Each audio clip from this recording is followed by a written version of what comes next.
The Miami sun blazed relentlessly on the pristine hood of Ethan Thompson's Aston Martin Vantage as it weaved through the palm-lined streets of Coral Gables. The car's sleek silver body reflected the opulence of the city, a fitting chariot for one of Miami's most eligible bachelors on the day he was to be taken off the market. Ethan's knuckles whitened as he gripped the steering wheel, his designer watch catching the sunlight with every turn. At 30 years old, Ethan had it all: looks that turned heads, a fortune that opened doors, and now a bride waiting at the altar. Yet, as he navigated the familiar roads to the church, an unfamiliar sensation gnawed at his insides. Doubt. "Get it together, Thompson," he muttered to himself, adjusting the rearview mirror to catch a glimpse of his immaculately groomed appearance. His chiseled jawline was freshly shaved, and his dark hair was styled to perfection.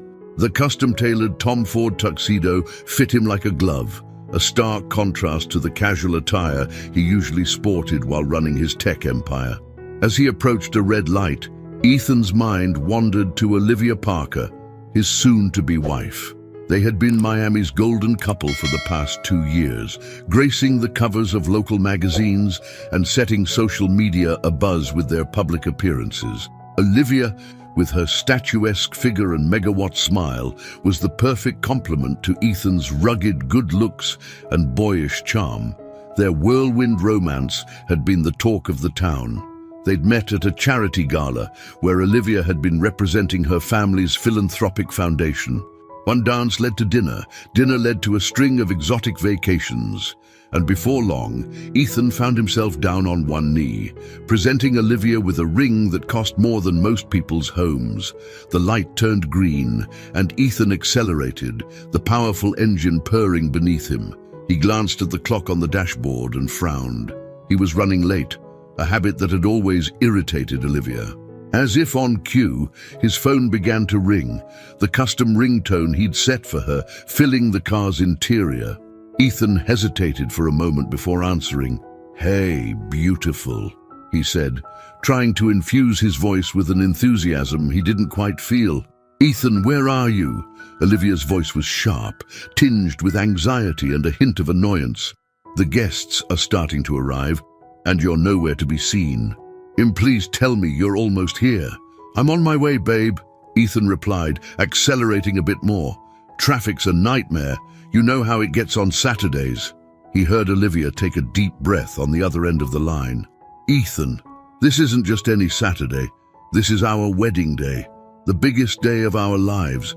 I need you here, now." Guilt washed over Ethan. He knew how much this day meant to Olivia. She had been planning it meticulously for months, ensuring every detail was perfect. I know. I'm sorry. I'll be there before you know it. You won't even have time to miss me." "I already miss you," Olivia said, her voice softening. "Just hurry, okay? I can't wait to see you at the end of the aisle."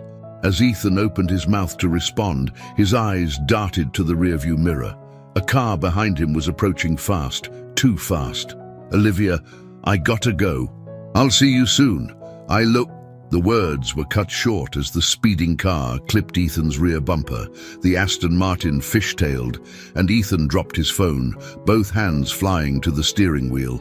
He fought to regain control, but the car's momentum was too great. Time seemed to slow as the vehicle spun, tires screeching against the asphalt. In those endless seconds, Ethan's life flashed before his eyes, not in the cliched montage of childhood memories, but in a series of missed opportunities and roads not taken. He saw himself turning down a scholarship to travel the world, choosing instead to follow in his father's footsteps. He remembered the look of disappointment on his mother's face when he announced he was dropping out of college to start his own company. He relived the moment he met Olivia, wondering if the spark he'd felt was love or simply the thrill of the chase. The world outside the car became a blur of green and blue as the Aston Martin left the road, careening down a steep embankment. Ethan's body was thrown about the cabin, the seatbelt digging into his chest as he desperately clung to consciousness. With a sickening crunch of metal and the tinkling of shattered glass, the car came to a violent stop at the bottom of the ravine. Steam hissed from the crumpled hood, and the acrid smell of burnt rubber filled the air. Ethan's head lolled to the side, a thin trickle of blood running down his temple. In the distance, sirens wailed, growing louder with each passing second. But for Ethan, the world was growing quieter, darker. His last conscious thought wasn't of Olivia waiting at the altar, or of the empire he'd built. Instead, he found himself wondering about the road not taken, the life unlived. As paramedics rushed down the embankment, Ethan Thompson, Miami's golden boy, slipped into the welcoming embrace of unconsciousness. His wedding day, meant to be a beginning, had become something else entirely. The end of one life and the uncertain dawn of another. Miles away, in a quaint apartment on the outskirts of Miami, a young woman named Alana Martinez was getting ready for her first day at a new job. She had no way of knowing that her path was about to intersect with Ethan's in a way that would change both their lives forever. As Ethan was loaded into an ambulance, his phone lay forgotten in the wreckage of his car. On the cracked screen, Olivia's name flashed repeatedly, her increasingly frantic voice messages going unanswered. The clock on the phone blinked impassively, marking the minutes as they ticked by, minutes that were supposed to be counting down to Ethan's wedding, but were now measuring the uncertain span of his survival. In the hospital where Ethan would soon arrive, the staff went about their routine, unaware that their newest patient would bring with him a storm of emotions, conflicts, and life-altering decisions. As the ambulance sped through the streets of Miami, its siren cutting through the carefree chatter of beachgoers and tourists, the stage was set for a drama that would captivate the city and change the lives of everyone involved. Ethan Thompson's perfect life had been shattered in an instant. Now, as he hovered between life and death, the real journey was about to begin, a journey of self-discovery, unexpected love, and the true meaning of happiness. The Miami sun continued to shine brightly, oblivious to the unfolding drama, as the city held its breath, waiting to see what fate had in store for its favorite son. The opulent ballroom of St. Cecilia's Church buzzed with anticipation. Crystal chandeliers cast a warm glow over the sea of Miami's elite, all dressed in their finest attire. The air was thick with the scent of exotic flowers and whispered speculation. Olivia Parker stood at the back of the church, her white Vera Wang gown a masterpiece of silk and lace, her manicured fingers fidgeting with her bouquet of white roses and orchids. "Where is he?" Olivia muttered, her perfectly made-up face creasing with worry. She turned to her maid of honor, Sophia, who was busy adjusting the train of Olivia's gown. "Have you heard anything from Ethan?" Sophia shook her head, her gold earrings catching the light. "Nothing yet, Liv. But you know Ethan. He's probably just stuck in traffic or making some last-minute deal on his phone." Olivia's blue eyes flashed with a mixture of anger and concern. "It's our wedding day, Soph. He should be here already." She glanced at the ornate clock on the wall, its gilded hands seeming to mock her with each passing minute. As if on cue, Olivia's phone buzzed. She snatched it up, hope flooding her features, only to have it replaced by disappointment when she saw it wasn't Ethan. "It's his best man, Jake," she said, answering the call. "Jake, where's Ethan? Please tell me he's with you." Jake's voice came through, tinged with worry. "Olivia, I don't know how to tell you this. There's been an accident." The world seemed to tilt on its axis as Olivia listened to Jake's words. Her knees buckled, and Sophia rushed to support her. "What do you mean, an accident? Is he okay? Where is he?" Olivia's voice rose, attracting the attention of nearby guests. "They're taking him to Miami General," Jake replied, his voice cracking. "It's bad, Olivia. They don't know if he'll make it." The bouquet slipped from Olivia's fingers, white petals scattering across the polished floor. She barely registered Sophia taking the phone from her hand, barely heard the gasps and murmurs of concern from the gathering crowd. In that moment, Olivia Parker's perfectly planned world began to crumble. Across town, the emergency room of Miami General Hospital burst into frenzied activity as the ambulance carrying Ethan Thompson screeched to a halt. Dr. Elena Rodriguez, the attending trauma surgeon, barked orders as paramedics wheeled in the stretcher.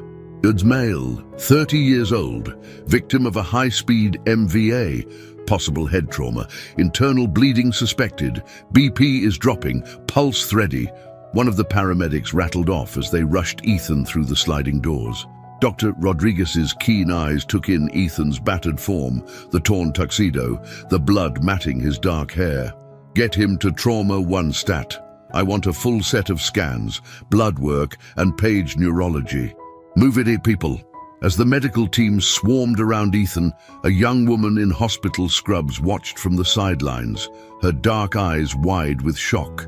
Alana Martinez had just clocked in for her first shift as a custodian at Miami General, and already the day was proving to be more intense than she had imagined. Dios mío, Alana whispered, crossing herself as she watched the doctors working frantically to save Ethan's life. Something about the injured man tugged at her heart. Perhaps it was the stark contrast between his current state and the obvious wealth his attire suggested, or maybe it was simply her compassionate nature responding to a soul in distress. Back at the church, chaos had erupted.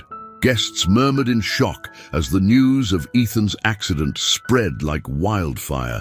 Olivia, supported by Sophia and her parents, made her way down the aisle, not as a radiant bride, but as a woman on the verge of losing everything.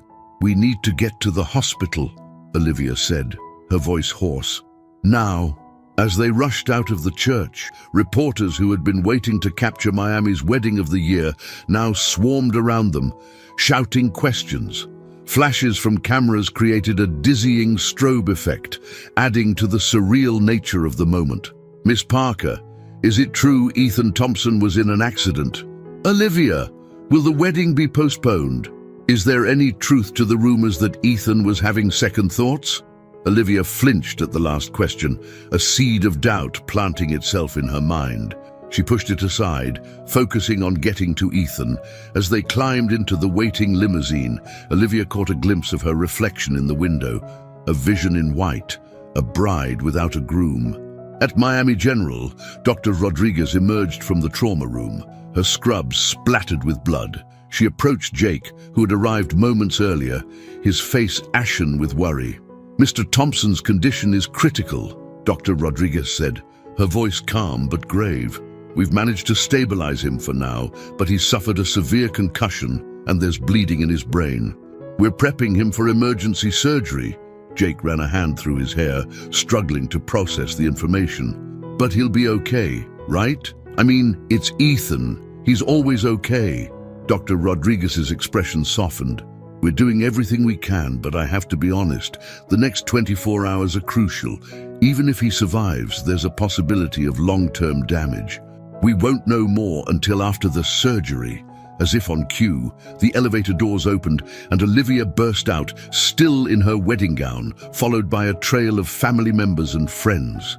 Her eyes locked with Jake's, and she knew from his expression that her worst fears were confirmed. "Where is he?" Olivia demanded, her voice cracking. "I need to see him." Dr. Rodriguez stepped forward. "Miss Parker, I presume? I'm Dr. Rodriguez. I'm afraid Mr. Thompson is being prepared for surgery. You can't see him right now, but I assure you, we're doing everything in our power to help him." Olivia's composure crumbled. She collapsed into a nearby chair, her gown pooling around her like a deflated dream.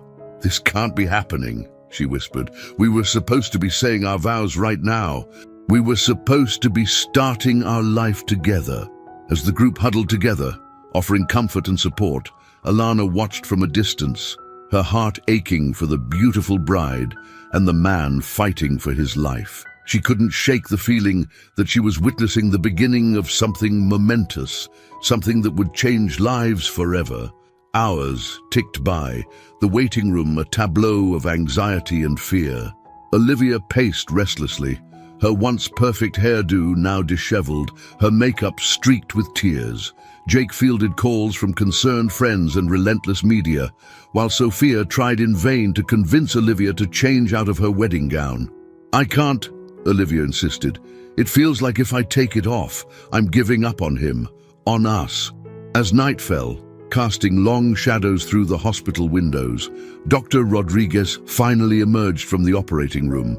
The group surged forward, desperate for news.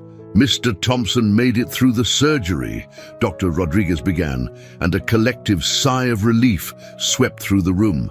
But the doctor's serious expression tempered their hope. "However, the trauma to his brain was severe. We've induced a coma to give his brain time to heal and reduce swelling." "A coma?" Olivia repeated, her voice barely above a whisper. "For how long?" Dr. Rodriguez shook her head.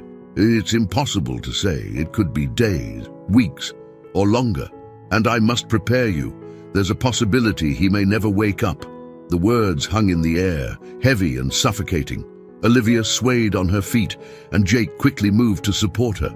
"Can I see him now?" she asked, her voice small and broken. "Yes, but only for a few minutes. He's being moved to the ICU," Dr. Rodriguez replied.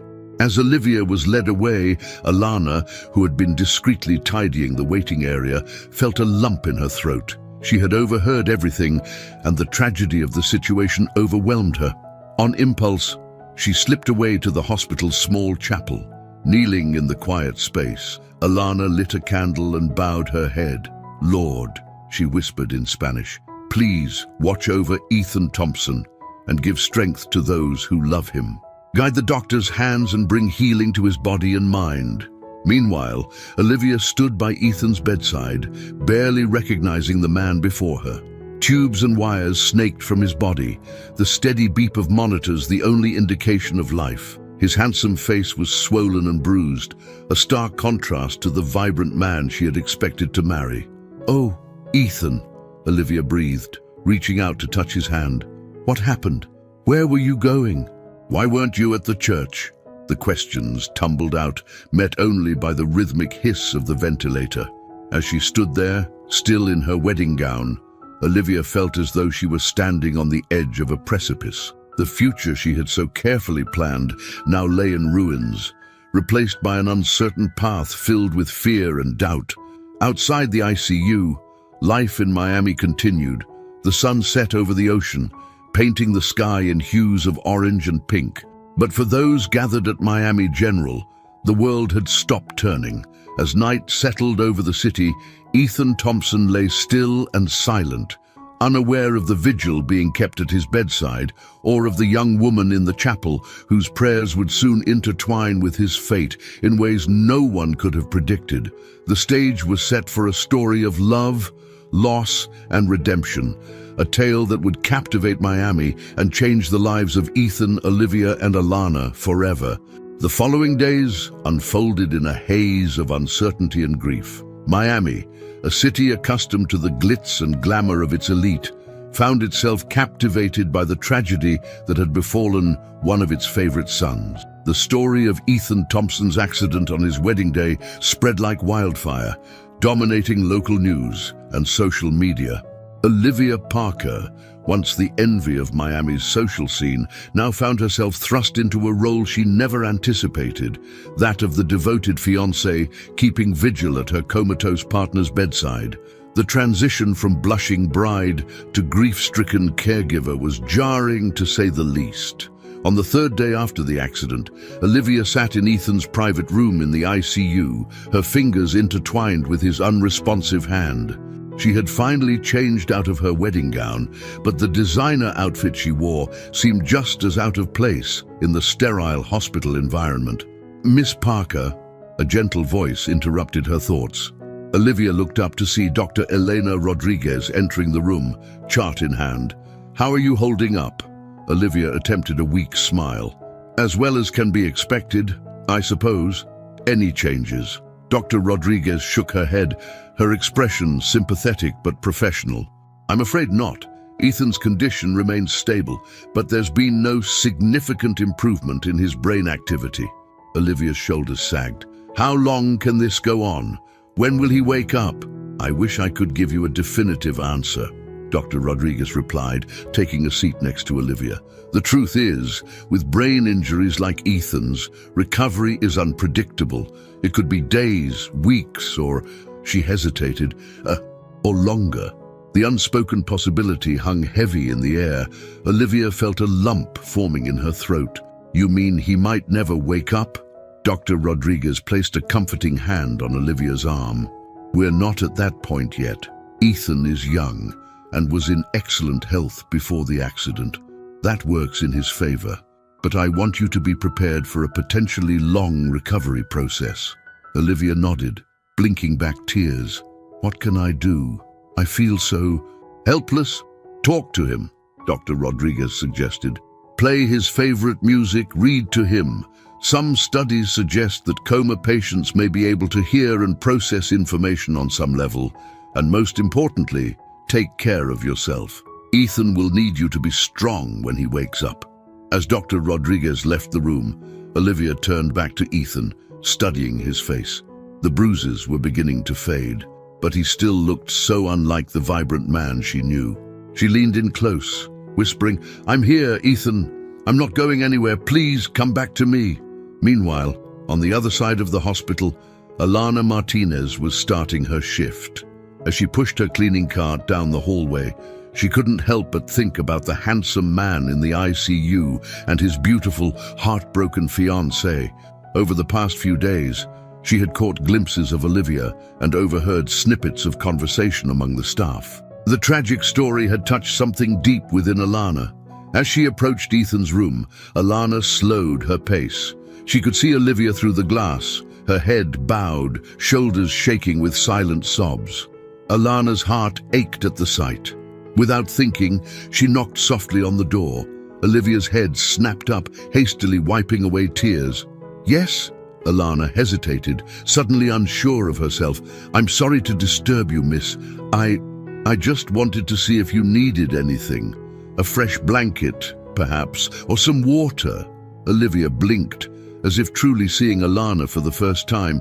"Oh, thank you. That's very kind. I'm fine, really." Alana nodded, about to retreat when Olivia spoke again. "Actually, would you sit with me for a moment? I could use the company." Surprised but touched, Alana entered the room. She perched on the edge of a chair, her dark eyes filled with compassion. "Of course, miss. I'm Alana, by the way." "Olivia," the other woman replied, attempting a smile. "I'm sorry, I must look a mess." "Not at all," Alana said softly. "You look like someone who loves very deeply." Olivia's eyes welled up again at Alana's words. "I do love him. So much. I don't know how to do this. How to sit here day after day, not knowing if he'll ever wake up." Alana reached out, hesitantly placing her hand over Olivia's. "You don't have to know how.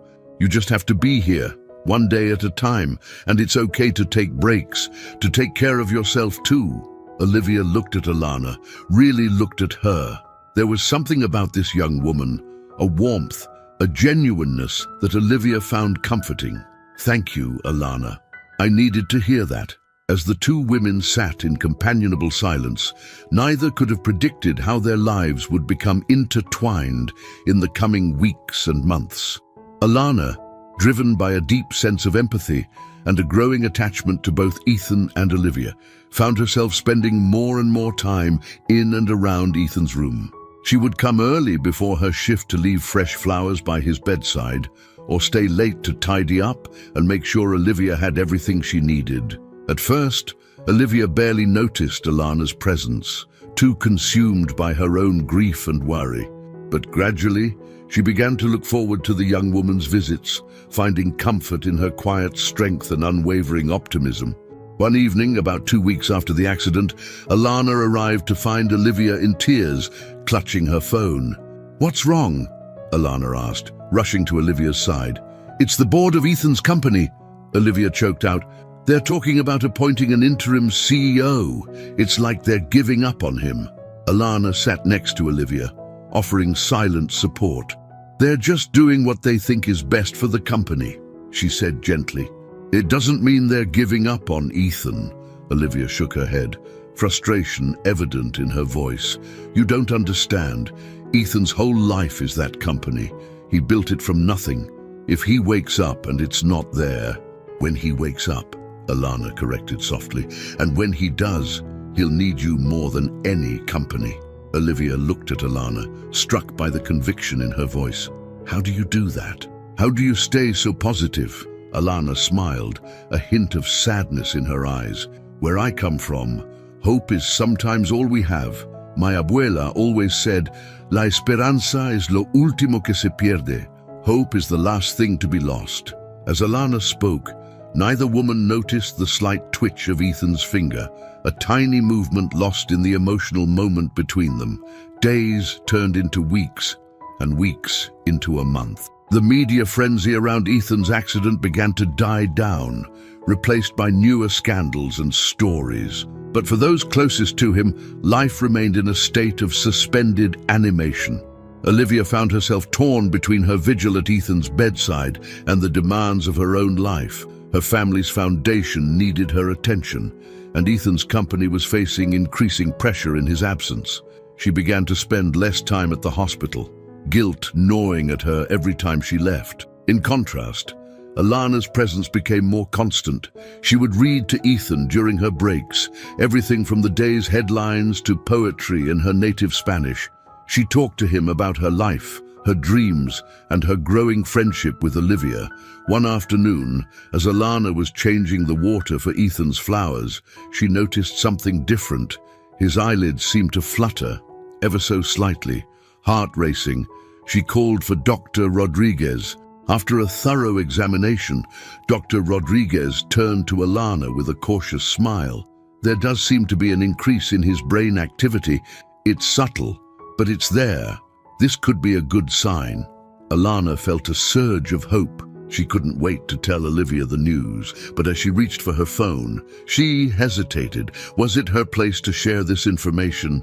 She was just the cleaning lady, after all. In that moment, Alana realized how deeply she had become invested in Ethan's recovery, in a way that went beyond mere compassion for a patient. As the sun set over Miami, casting a golden glow through the hospital windows, Alana sat by Ethan's bedside, her hand resting lightly on his. "Come back to us, Ethan," she whispered. "Adieu, there are people here who need you." Little did Alana know that her gentle presence and unwavering care were sowing the seeds of a connection that would soon blossom into something neither she nor Olivia could have anticipated. The stage was set for a complex web of emotions, loyalties, and unexpected love to unfold, with Ethan Thompson at its center, silently guiding the course of three intertwined destinies. As Miami's sweltering summer gave way to a milder autumn, life at Miami General Hospital fell into a rhythm of sorts. For Ethan Thompson, time stood still in his comatose state, but for those around him, the world continued to spin, bringing with it a myriad of changes and challenges.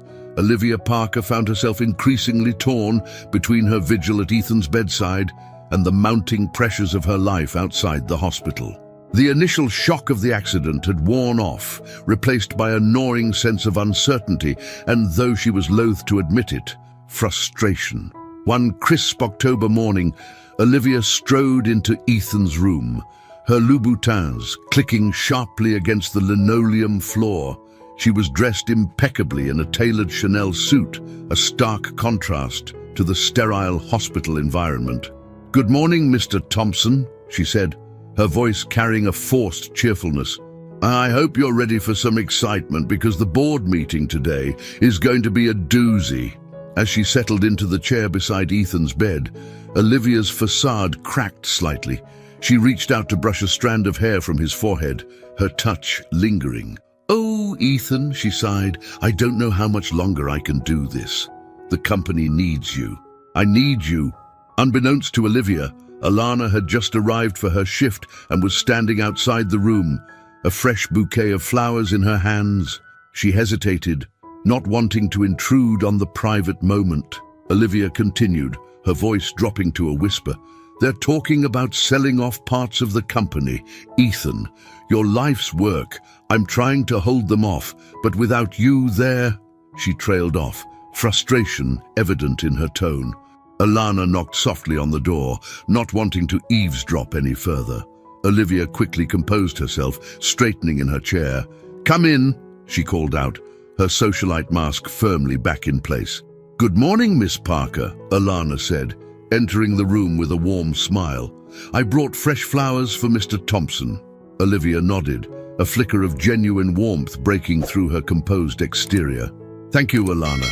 You're always so thoughtful." As Alana busied herself arranging the flowers, Olivia found herself studying the young woman.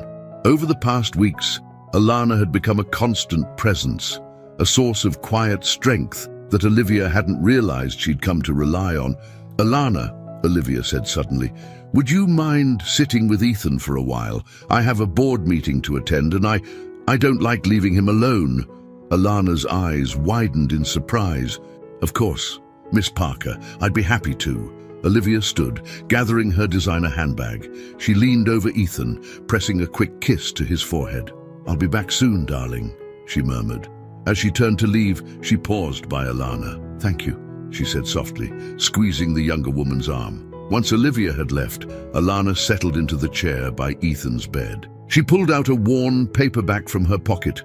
"Love in the Time of Cholera," by Gabriel Garcia Marquez. "Hola, Ethan," she said softly, her accent more pronounced in the quiet room. "Shall we continue where we left off yesterday?" As Alana began to read, her melodic voice filling the room with tales of love and longing, something stirred deep within Ethan's unconscious mind. Perhaps it was the cadence of her voice, so different from the clipped tones he was used to, or the passion with which she read the lyrical prose. Whatever the reason, for the first time in weeks, Ethan's brain showed a spike in activity. Miles away, in the sleek boardroom of Thompson Technologies, Olivia sat at the head of the table, her posture rigid as she faced down the board of directors. The atmosphere was tense, filled with unspoken doubts and mounting pressure. "Gentlemen," Olivia began, her voice steady despite her inner turmoil, "I understand your concerns about the company's direction in Ethan's absence. However, I assure you that selling off key divisions is not the answer." Harold Blackwell, a silver-haired veteran of the tech industry, leaned forward, his expression skeptical. "With all due respect, Miss Parker, while we sympathize with your situation, the company cannot remain in limbo indefinitely. We need to take decisive action to protect our shareholders' interests." Olivia felt a flare of anger at his condescending tone. "Ethan built this company from the ground up. He wouldn't want us to dismantle it at the first sign of trouble." "Be that as it may," another board member chimed in, "we can't ignore the reality of our situation. Without Ethan at the helm, investor confidence is waning. We need to show that we're taking proactive steps." As the debate raged on, Olivia found her thoughts drifting back to the hospital, to Ethan lying still and silent, and to Alana, with her quiet strength and unwavering optimism. For a moment, she wished she could trade places with the young woman to escape the pressure and expectations that seemed to be closing in around her. Back at the hospital, Alana continued reading to Ethan, unaware of the subtle changes occurring in his brain. As she reached a particularly poignant passage, she paused, looking at Ethan's face. "You know, Ethan," she said softly, "I sometimes wonder what you were like before the accident. Olivia tells me you were brilliant, driven, but I see something else in you too, something gentle, maybe even a little lost." She reached out, hesitantly taking his hand in hers. "And I hope you don't mind me saying this, but I feel like I know you somehow, like we've met before, in another life maybe." Alana chuckled softly at her own words. "My abuela would say I'm being fanciful, but there's something about you, Ethan Thompson, something that makes me believe in miracles." As if in response to her words, Ethan's fingers twitched almost imperceptibly in Alana's grasp. She gasped, her heart racing. "Ethan, can you hear me?" Alana quickly pressed the call button, her voice trembling with excitement as she called for Dr. Rodriguez. Within minutes, the room was a flurry of activity as medical staff swarmed around Ethan, checking vitals and running tests. Dr. Rodriguez emerged from the crowd, her expression cautiously optimistic as she approached Alana. "There's definitely increased brain activity," she confirmed. "It's still too early to say for certain, but this could be a sign that he's starting to emerge from the coma." Alana felt tears of joy welling up in her eyes. "Should we call Miss Parker?" she asked, suddenly remembering Olivia. Dr. Rodriguez nodded. "Yes, I think that would be wise. This could be a crucial turning point in Ethan's recovery." As Alana stepped out of the room to make the call, she felt a mix of emotions swirling within her. Joy at the possibility of Ethan's recovery, anticipation of Olivia's reaction, and a strange, unexpected pang of something she couldn't quite name. Little did she know that this moment would mark the beginning of a complex emotional journey that would challenge everything she thought she knew about love, loyalty, and her own heart. In the boardroom, Olivia's phone buzzed insistently. She glanced at it, ready to dismiss the call, but froze when she saw it was from the hospital. Excusing herself hastily, she stepped out into the hallway, her heart pounding. "Hello? Alana? What is it? Is Ethan okay?" The questions tumbled out in a rush. Alana's voice came through, tinged with excitement. "Miss Parker, there's been a change. Ethan, he moved. Dr. Rodriguez says there's increased brain activity. They think he might be waking up." Olivia felt her knees go weak, leaning against the wall for support. I'll be right there," she managed to say before ending the call. As she re-entered the boardroom, her mind was a whirlwind of emotions. Hope, fear, excitement, and a twinge of guilt all vied for dominance. "Gentlemen," she announced, her voice shaking slightly, "I'm afraid we'll have to continue this another time. There's been a development with Ethan." Leaving behind a room full of stunned executives, Olivia rushed out, her heels echoing in the hallway as she ran towards an uncertain future. In that moment, the fate of Thompson Technologies seemed insignificant compared to the possibility of Ethan finally waking up. As Olivia's car sped through the Miami traffic, Alana sat by Ethan's bedside, her hand still clasping his. "Will come back to us, Ethan," she whispered, unaware of the complex web of emotions and relationships that were about to be tested in ways none of them could have anticipated. The next 48 hours at Miami General Hospital were a whirlwind of activity, hope, and mounting tension. Ethan Thompson's room became the epicenter of a storm of medical professionals, each monitoring every slight change in his condition. For Olivia Parker and Alana Martinez, it was a time of breathless anticipation, punctuated by moments of both elation and crushing disappointment. Olivia had arrived at the hospital in a flurry of designer perfume and barely contained emotion. She'd burst into Ethan's room, her eyes wild with hope, only to find him still motionless on the bed. "I don't understand," she'd said, turning to Dr. Rodriguez. "Alana said he moved." Dr. Rodriguez had explained patiently about the increased brain activity, the subtle signs that Ethan might be emerging from his coma. "It's a process, Miss Parker," she'd said gently. "We need to be patient." Now, 2 days later, Olivia sat slumped in a chair by Ethan's bed, her usually immaculate appearance showing signs of wear. Her Hermes scarf was askew, her hair pulled back in a messy ponytail. Dark circles under her eyes betrayed her lack of sleep. Across the room, Alana hovered uncertainly. She'd been a constant presence throughout the ordeal, fetching coffee, adjusting pillows, and offering quiet words of encouragement. But now, watching Olivia's growing frustration, she felt out of place, unsure of her role in this unfolding drama. "Miss Parker," Alana said softly, "why don't you take a break? I can sit with Mr. Thompson for a while." Olivia looked up, her blue eyes clouded with exhaustion and something else, fear, perhaps, or doubt. "I can't leave him," she said, her voice hoarse. "What if he wakes up and I'm not here?" Alana approached cautiously, laying a gentle hand on Olivia's shoulder. "You need rest," she insisted. "You won't do Ethan any good if you collapse from exhaustion." For a moment, Olivia leaned into Alana's touch, drawing strength from the younger woman's unwavering support. Then, as if catching herself, she straightened up, shrugging off Alana's hand. "You're right," she said, her socialite mask slipping back into place. "I should freshen up. I look a fright." As Olivia gathered her things, Alana settled into the chair by Ethan's bed. She watched as Olivia hesitated at the door, looking back at Ethan with a mixture of love and something that looked almost like resignation. Then, with a small nod to Alana, she was gone, alone with Ethan. Alana felt a familiar sense of calm wash over her. She leaned in close, her voice a soft murmur. "It's just us now, Ethan. You can wake up. It's safe." As if in response to her words, Ethan's eyelids fluttered. Alana's heart leapt into her throat. "Ethan," she whispered, hardly daring to hope. "Ethan, can you hear me?" Slowly, painfully slowly, Ethan's eyes opened. They were unfocused at first, darting around the room in confusion. Then they settled on Alana's face.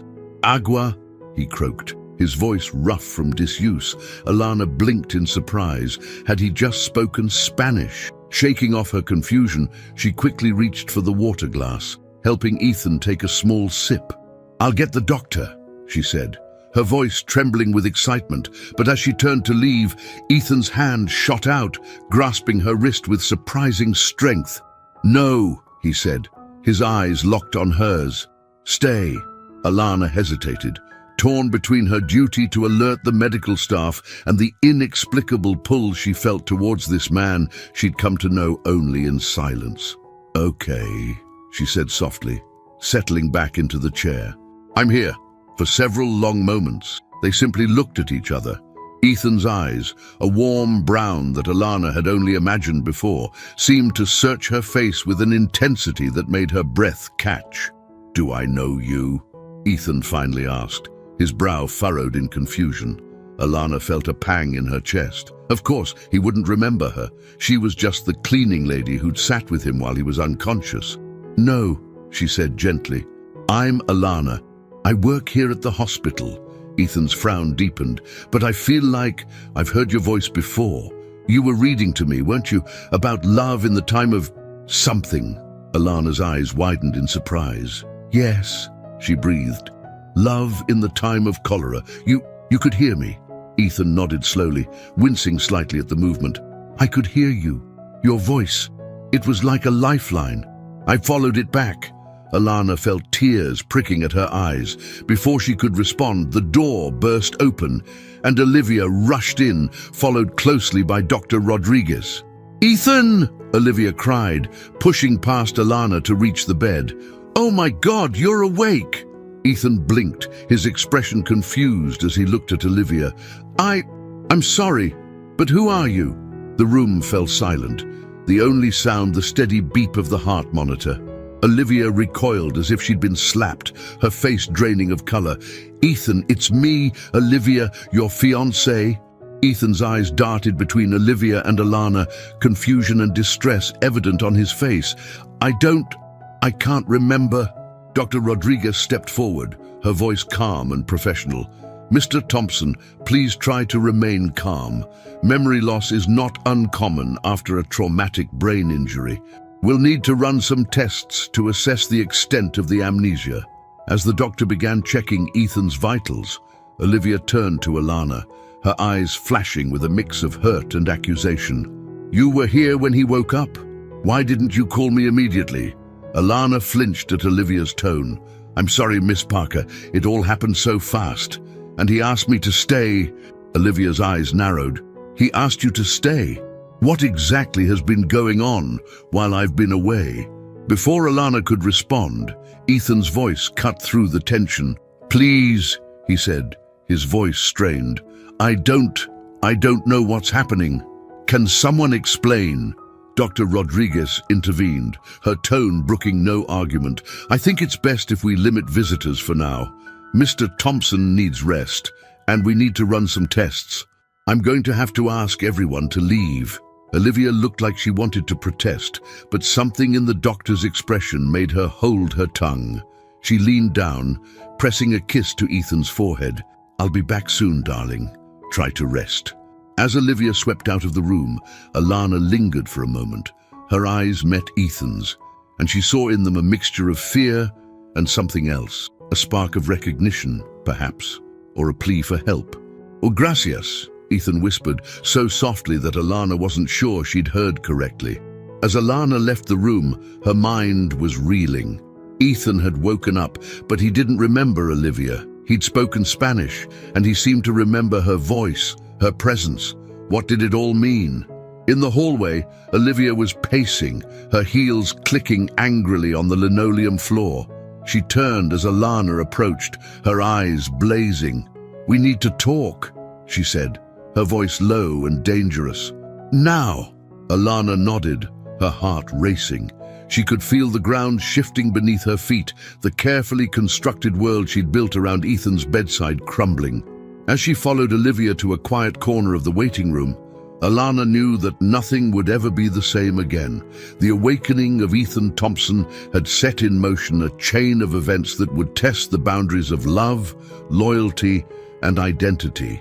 And at the center of it all stood Alana Martinez, a young woman who had never imagined that her simple act of kindness would lead her into the heart of a storm that threatened to upend her entire world. The hospital waiting room, usually a place of hushed conversations and nervous anticipation, now crackled with tension as Olivia Parker faced Alana Martinez. The two women, so different in background and circumstance, were united by their connection to the man lying in the nearby hospital room, a man who had just awakened to a world he no longer recognized. Olivia's voice was low and controlled, but her eyes blazed with a mixture of fear and anger. "I want you to tell me exactly what's been going on while I've been away, and don't leave anything out." Alana swallowed hard, her hands clasped tightly in her lap to stop them from trembling. "Miss Parker, I promise you, nothing inappropriate has happened. I've just been sitting with Mr. Thompson, reading to him, talking to him." Olivia interrupted sharply. "He's been in a coma, Alana. What could you possibly have to talk about?" Alana felt a flicker of defiance. "People in comas can often hear, Miss Parker. I thought it might help his recovery to have someone speaking to him, keeping him connected to the world." Olivia's eyes narrowed. "And it had to be you, not his fiancée, not his family or friends, but the cleaning lady." The words stung, and Alana felt her cheeks flush with a mixture of shame and anger. "I was here," she said quietly. "I saw how hard it was for you to sit here day after day. I just wanted to help."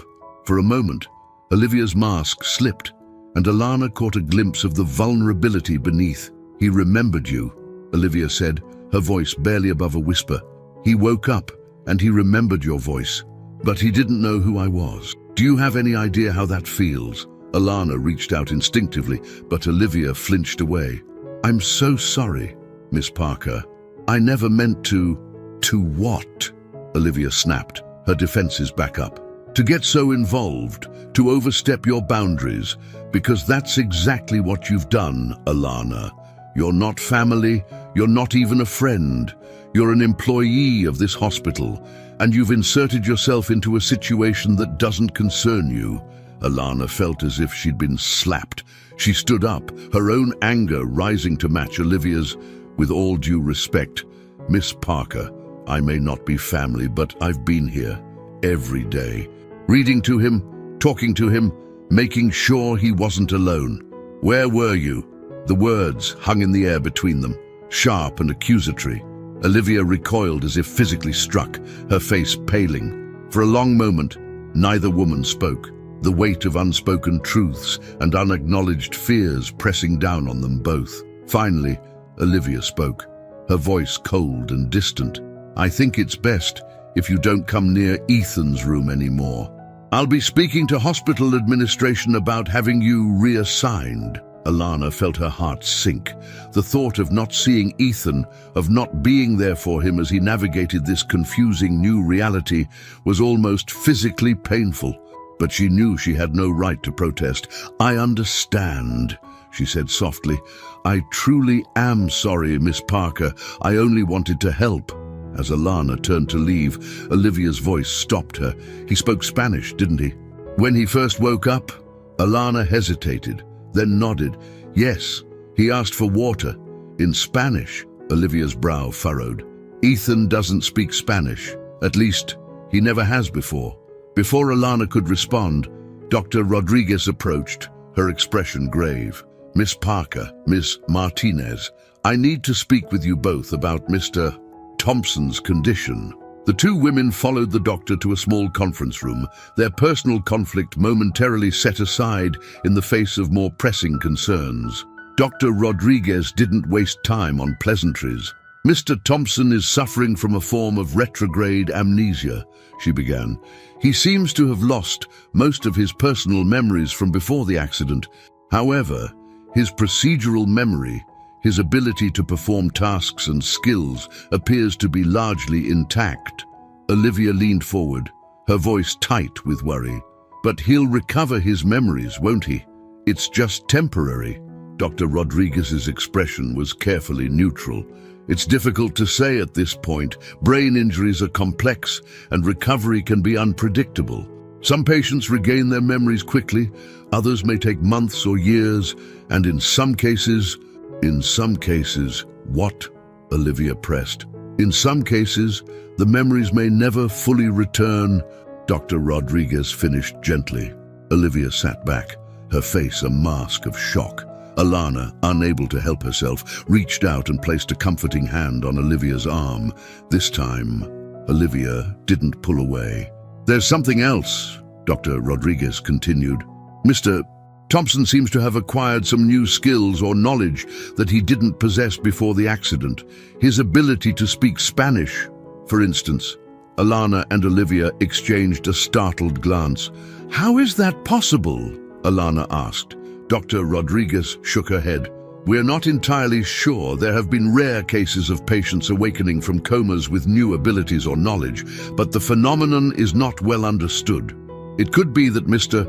Thompson had latent language skills that were somehow activated by the trauma, or it could be something else entirely." "What do we do now?" Olivia asked, her voice small and uncertain. "For now, we need to focus on Mr. Thompson's physical recovery and cognitive rehabilitation," Dr. Rodriguez explained. "We'll be running more tests, and I'd like to bring in a neuropsychologist to work with him. As for his personal recovery, it's important that we reintroduce him to his life slowly, without overwhelming him with information or expectations." As the doctor continued to outline the treatment plan, Alana found her thoughts drifting to Ethan. She imagined him lying in that hospital bed, surrounded by strangers telling him about a life he couldn't remember, a world he no longer recognized. Her heart ached for him. When the meeting concluded, Alana hung back as Olivia spoke quietly with Dr. Rodriguez. She knew she should leave, respect Olivia's wishes, and stay away. But something kept her rooted to the spot. A sense of unfinished business, of a story only half told. As if sensing her thoughts, Olivia turned to her. The anger from earlier had faded, replaced by a weariness that seemed to age her beyond her years. "Alana," she said softly, I may have been hasty earlier. Ethan's going to need all the support he can get. Perhaps we can find a way to work together on this." Alana felt a surge of relief and gratitude. "Thank you, Miss Parker. I promise, I only want what's best for Mr. Thompson." Olivia nodded, a ghost of a smile touching her lips.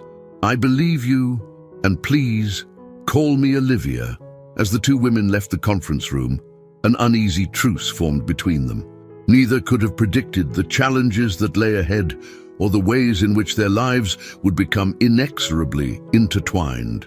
In his hospital room, Ethan Thompson stared out the window at the Miami skyline, a city he knew but didn't recognize. His mind was a jumble of fragments, snatches of conversation in a language he shouldn't know, flashes of a life he couldn't remember, and through it all, the echo of a gentle voice reading to him about love in a time of cholera. As the sun set over Miami, casting long shadows across the hospital room, Ethan closed his eyes, trying to make sense of the chaos in his mind. And somewhere in the depths of his fractured memory, a face began to form. Not the blonde beauty who claimed to be his fiancée, but a dark-eyed woman with a warm smile and a voice that felt like home. The stage was set for a journey of rediscovery, a quest for identity, and a love story that would defy all expectations. For Ethan, Olivia, and Alana, the real adventure was just beginning. The following days at Miami General Hospital were a whirlwind of medical tests, therapy sessions, and emotional roller coasters for Ethan Thompson. As he struggled to piece together the fragments of his past, he found himself increasingly frustrated by the disconnect between what he was told about his life and what he felt in his heart. On a particularly humid Miami morning, Ethan sat propped up in his hospital bed, surrounded by an array of personal items Olivia had brought from their shared penthouse. Designer watches, custom-tailored suits, and framed photos of a life he couldn't remember lay scattered around him like artifacts from a stranger's museum. Olivia perched on the edge of his bed, her perfectly manicured hand resting lightly on his. "Do any of these things look familiar, darling?" she asked, her voice tinged with hope and desperation. Ethan's brow furrowed as he picked up a sleek, modern watch. "This is an Audemars Piguet Royal Oak," he said, surprising himself with the knowledge. "It's worth over 50,000. Olivia's face lit up. "Yes, that's right. It was a gift from me for your last birthday." "You remember?" But Ethan shook his head, setting the watch down with a mixture of confusion and distaste. "I know what it is, but I don't remember it being mine. It feels wrong somehow." Olivia's smile faltered. "What do you mean, wrong?" Ethan struggled to articulate the strange disconnect he felt. "It's like I'm looking at someone else's life. I know these things are expensive, that they're supposed to be important, but they don't feel like me." Olivia's eyes filled with tears. "But this is you, Ethan. This is our life together, the parties, the yacht, the penthouse view of Miami Beach. Don't you remember how happy we were?" Ethan looked at her, seeing the pain and longing in her eyes. He wanted to remember, wanted to be the man she clearly loved. But every time he tried to force the memories, he felt a searing pain in his head and a sense of wrongness that he couldn't shake. "I'm sorry, Olivia," he said softly. "I'm trying. I really am. But it's all just blank." Before Olivia could respond, there was a soft knock at the door. Alana entered, pushing a cart with Ethan's lunch. She hesitated when she saw Olivia, clearly unsure if she should interrupt. "Come in, Alana," Ethan said, unable to hide the relief in his voice. Something about the young woman's presence always seemed to calm the chaos in his mind. Olivia stiffened slightly, but managed a polite nod. The uneasy truce between the two women had held over the past few days, but tension still simmered beneath the surface. As Alana set up Ethan's lunch tray, she couldn't help but notice the scattered luxury items. Her eyes lingered on a photo of Ethan and Olivia at some glittering gala, both of them smiling for the cameras. The Ethan in the photo looked polished, confident, and utterly foreign to the man she'd come to know. "How are you feeling today, Mr. Thompson?" Alana asked, her voice warm and free of the pressure Ethan often felt from others. "Please, call me Ethan," he said, offering her a small smile. "And I'm not sure how I'm feeling, to be honest." Olivia stood abruptly. "I should go. I have a meeting with the board of your company, Ethan. They're anxious for updates on your condition." Ethan nodded, a flicker of guilt crossing his face. He knew he should feel something more for this woman who was supposedly the love of his life, but every interaction left him feeling drained and confused. After Olivia left, a palpable sense of relief settled over the room. Alana busied herself adjusting Ethan's pillows, her movements gentle and familiar. "Alana," Ethan said softly, "can I ask you something?" She paused, looking at him with those dark, compassionate eyes that seemed to see right through him. "Of course. What was I like before the accident? I mean, was I happy?" Alana hesitated, clearly weighing her words carefully. "I didn't know you before, Ethan. Not really. I only saw you the day they brought you in." Ethan's face fell, but Alana continued, her voice soft. "But I've gotten to know you over these past weeks. The you that exists now, in this moment." "And?" Ethan prompted, desperate for some sense of who he truly was. Alana smiled, a genuine warmth in her expression. "And I think you're kind and curious and much stronger than you realize. You've faced this impossible situation with grace and determination. That has to count for something, doesn't it?" Ethan felt a warmth spread through his chest at her words. For the first time since waking up, he felt seen, truly seen. Not as the man he was supposed to be, but as the man he was in this moment. "Gracias, Alana," he said, the Spanish flowing naturally from his lips. Alana's eyes widened slightly at his use of Spanish, but she recovered quickly. "De nada, Ethan. Estoy aquí para ti." As they slipped into easy conversation in Spanish, neither of them noticed Olivia standing just outside the door, her hand frozen on the handle. She'd returned to retrieve her forgotten purse, only to find her fiancé speaking intimately in a language he'd never known with the woman who was quickly becoming a thorn in her side. Olivia's fingers tightened on her purse strap, her mind racing. She'd been patient, understanding, but watching Ethan light up in Alana's presence in a way he never did with her was becoming unbearable. Something had to change, and soon.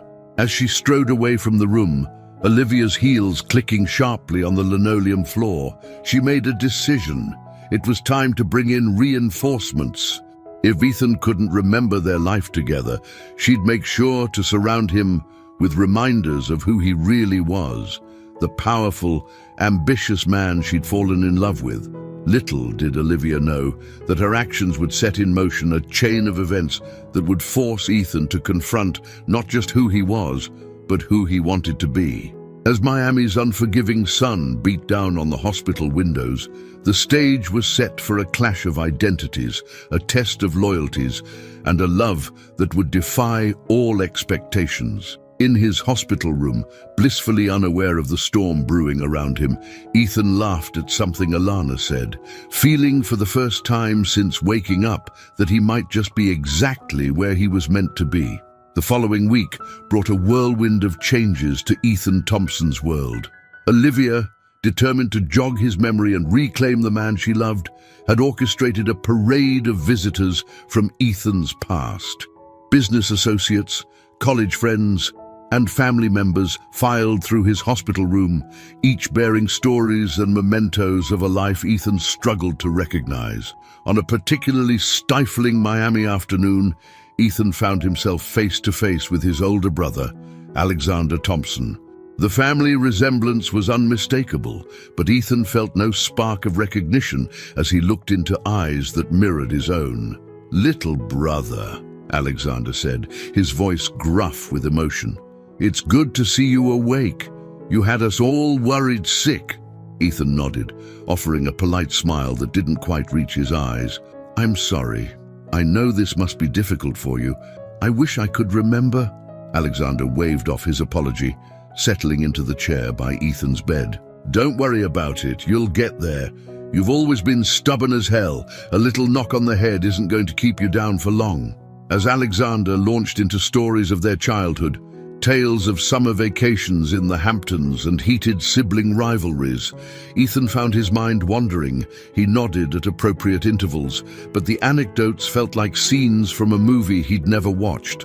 Halfway through a story about a particularly wild spring break in Cancun, Ethan's attention was caught by a familiar figure passing by his room. Alana, pushing her cleaning cart, paused briefly at his door. Their eyes met, and Ethan felt an inexplicable sense of calm wash over him. "Eth, you listening?" Alexander's voice cut through his reverie. "Sorry, Alex. I just got distracted for a moment," Ethan mumbled, tearing his gaze away from Alana as she continued down the hallway. Alexander followed his brother's line of sight, his brow furrowing slightly. "Right. Well, as I was saying, after we bailed you out of that Mexican jail, the rest of the visit passed in a blur of unfamiliar names and places. By the time Alexander left, promising to return with photo albums, Ethan felt drained and disoriented. As the door closed behind his brother, Ethan let out a long sigh, closing his eyes against the throbbing headache that had been building all afternoon. He was so lost in his discomfort that he didn't hear the soft knock at his door. "Ethan, are you all right?" His eyes snapped open at the sound of Alana's voice. She stood in the doorway, concern etched across her features. "Alana," he breathed, relief evident in his tone. "Yes, well, no, not really. My head is killing me." She moved to his side, her movements efficient yet gentle as she checked his vitals. "You've had a lot of visitors lately. It must be overwhelming." Ethan nodded, wincing at the movement. "Everyone keeps telling me who I'm supposed to be, but none of it feels right. It's like they're describing a stranger." Alana's hand paused on his wrist, her touch lingering a moment longer than necessary. "Who do you feel like, Ethan? Not who they say you are, but who you feel you are right now." The question caught him off guard. No one had asked him that before. Everyone was so focused on making him remember his old self that they hadn't considered who he might be now. "I don't know," he admitted quietly.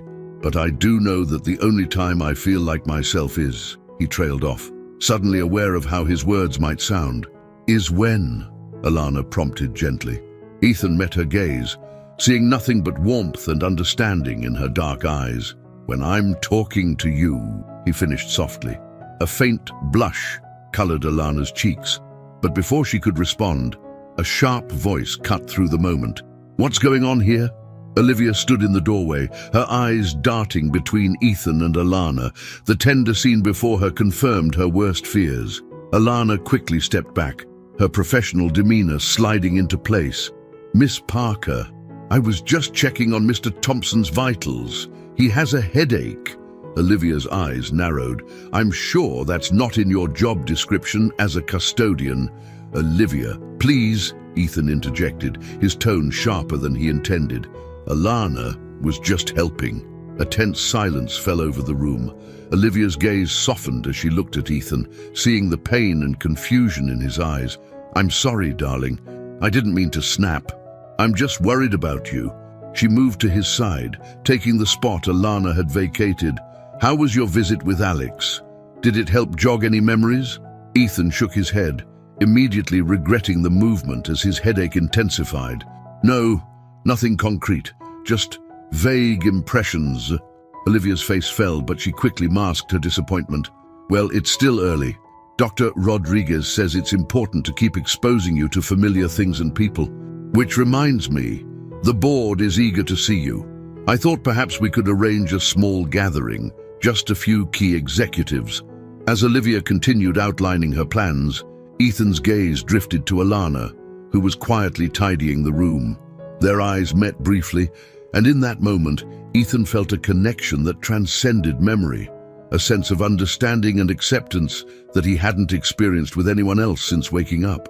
Alana gave him a small, reassuring smile before slipping out of the room, leaving Ethan to navigate the complex web of expectations and relationships that defined his former life. As the door closed behind her, Alana leaned against the wall, her heart racing. She knew she was treading dangerous waters. The connection she felt with Ethan was undeniable, but he was engaged to another woman, a woman who could offer him a life of luxury and status that Alana could never match. Yet as she pushed her cart down the hospital corridor, Alana couldn't shake the feeling that she was meant to play a role in Ethan's journey of rediscovery, whether as a friend, a confidant, or something more. Only time would tell. Back in the room, Ethan half listened to Olivia's plans, his mind a whirlwind of conflicting emotions. He knew he should be grateful for her dedication, for the life she was trying to help him reclaim. But with every well-intentioned effort to resurrect his past, Ethan felt increasingly drawn to the possibility of a different future, one that aligned more closely with the man he felt himself becoming.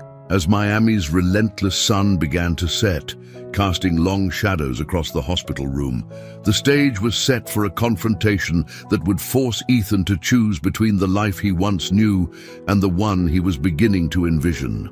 The echoes of his past were growing louder, but so too was the call of an uncertain yet enticing future.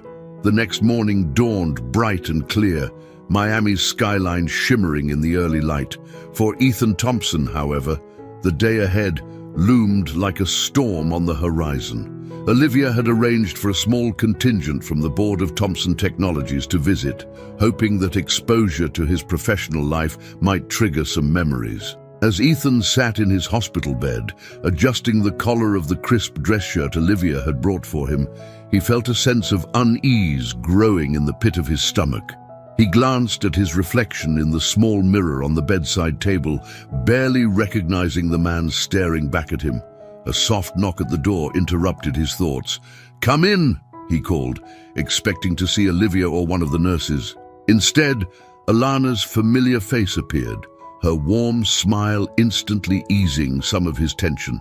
"Good morning, Ethan," she said, pushing her cart into the room. "I thought I'd tidy up a bit before your visitors arrive." Ethan's relief must have been evident on his face, because Alana's smile faltered slightly. "Are you okay?" she asked, concern lacing her voice. He sighed, running a hand through his hair. "I'm not sure. I feel like I'm about to take a test I haven't studied for, except the subject is my own life."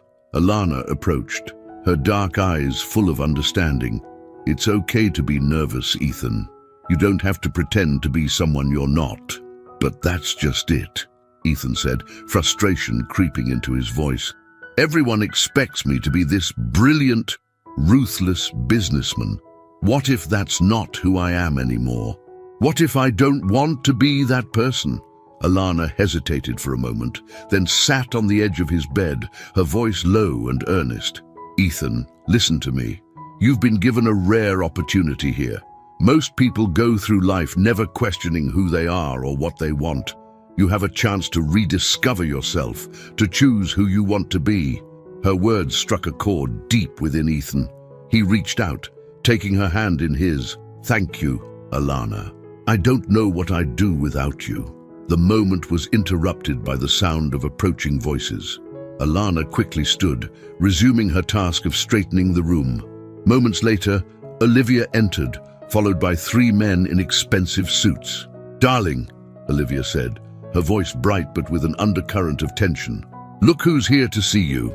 Ethan plastered on a smile as Olivia made introductions. Harold Blackwell, the silver-haired CFO, James Chen, head of research and development, and Michael Donovan, the company's lead counsel. Each man regarded Ethan with a mixture of concern and barely concealed assessment. As the men settled into chairs around his bed, Ethan caught sight of Alana slipping quietly out of the room. Their eyes met briefly, and she gave him an encouraging nod before disappearing into the hallway. Well, Ethan," Harold began, his tone jovial but his eyes sharp, "it's good to see you looking so well. We've all been terribly worried." "Thank you," Ethan replied, trying to inject some warmth into his voice. "I appreciate you all taking the time to visit." Michael leaned forward, his lawyer's instincts clearly at work. "Ethan, we understand you're still recovering, but we wanted to touch base about the company. There are some pressing matters that require your attention." Ethan felt Olivia's hand on his arm, a gesture of support that felt more like a restraint. "I'm not sure I'm ready to discuss business yet," he said carefully. "My memory is still very fragmented." James Chen spoke up, his voice smooth and persuasive. "Perhaps if we brought you up to speed on some of our current projects, it might help jog your memory. We're on the verge of a breakthrough in AI technology that could revolutionize the industry." As James launched into a detailed explanation of neural networks and machine learning algorithms, Ethan found his mind drifting. The technical jargon washed over him, familiar yet distant, like a language he'd once known but had long since forgotten. Suddenly, a flash of memory hit him, not of boardrooms or business deals, but of a small, sun-drenched workshop. He saw himself, younger and more carefree, tinkering with circuit boards and lines of code. The image was accompanied by a sense of pure joy and creativity that felt more real than anything he'd experienced since waking up. "Ethan, are you all right?" Olivia's voice cut through his reverie. He blinked, realizing that everyone was staring at him expectantly. "I'm sorry," he said, shaking his head slightly. I remembered something." Olivia's face lit up with hope. "That's wonderful. What was it? A board meeting? A product launch?" Ethan hesitated, knowing his answer would disappoint her. "No, I was in a workshop, working on something. Just for fun, I think. I felt happy." The excitement in Olivia's eyes dimmed, replaced by confusion. Harold cleared his throat, clearly uncomfortable. "Well, I'm sure you dabbled in some personal projects in the early days, but Ethan, you haven't had time for that sort of thing in years. You've been focused on building Thompson Technologies into a global powerhouse." Michael nodded in agreement. "Which is why we need you back at the helm, Ethan. The board is getting restless, and our competitors are circling. We need to project strength and stability." Ethan felt a surge of irritation. "And how am I supposed to do that when I can barely remember my own name, let alone the intricacies of running a multi-billion-dollar company?" A tense silence fell over the room. Olivia squeezed Ethan's hand, her voice soothing but with an edge of desperation. "Darling, no one expects you to jump back in immediately. We just want to help you remember who you are." Ethan pulled his hand away, suddenly feeling claustrophobic. "And what if who I am now isn't who I was then? What if I don't want to be that person anymore?" The words hung in the air, heavy with implication. Harold exchanged a worried glance with Michael, while James looked thoughtful. Olivia's face had gone pale, her carefully constructed world threatening to crumble around her. Before anyone could respond, there was a knock at the door. Dr. Rodriguez entered, her timing impeccable. "I'm sorry to interrupt, but Mr. Thompson needs his rest. I'm afraid I'll have to ask you all to leave." As the visitors filed out, each muttering awkward goodbyes, Olivia lingered. "We'll figure this out, Ethan," she said softly. "I promise." With a quick kiss on his cheek, she left, leaving Ethan alone with his tumultuous thoughts. Or so he thought. As the door closed behind Olivia, he heard a soft voice from the corner of the room. That was intense. Ethan looked up to see Alana emerging from behind a privacy screen, a sympathetic smile on her face. "You heard all that?" he asked, embarrassment coloring his cheeks. She nodded, moving to sit beside him. "I'm sorry. I didn't mean to eavesdrop. I wanted to make sure you were okay." Ethan felt a wave of gratitude wash over him. "I'm glad you stayed," he admitted. "I feel like I'm losing my mind, Alana. Everyone wants me to be this person I don't recognize, but the only thing that feels real is..." He trailed off, suddenly aware of how close they were sitting, of the warmth of her presence beside him. Alana met his gaze, her eyes full of an emotion Ethan couldn't quite name, but felt deep in his core.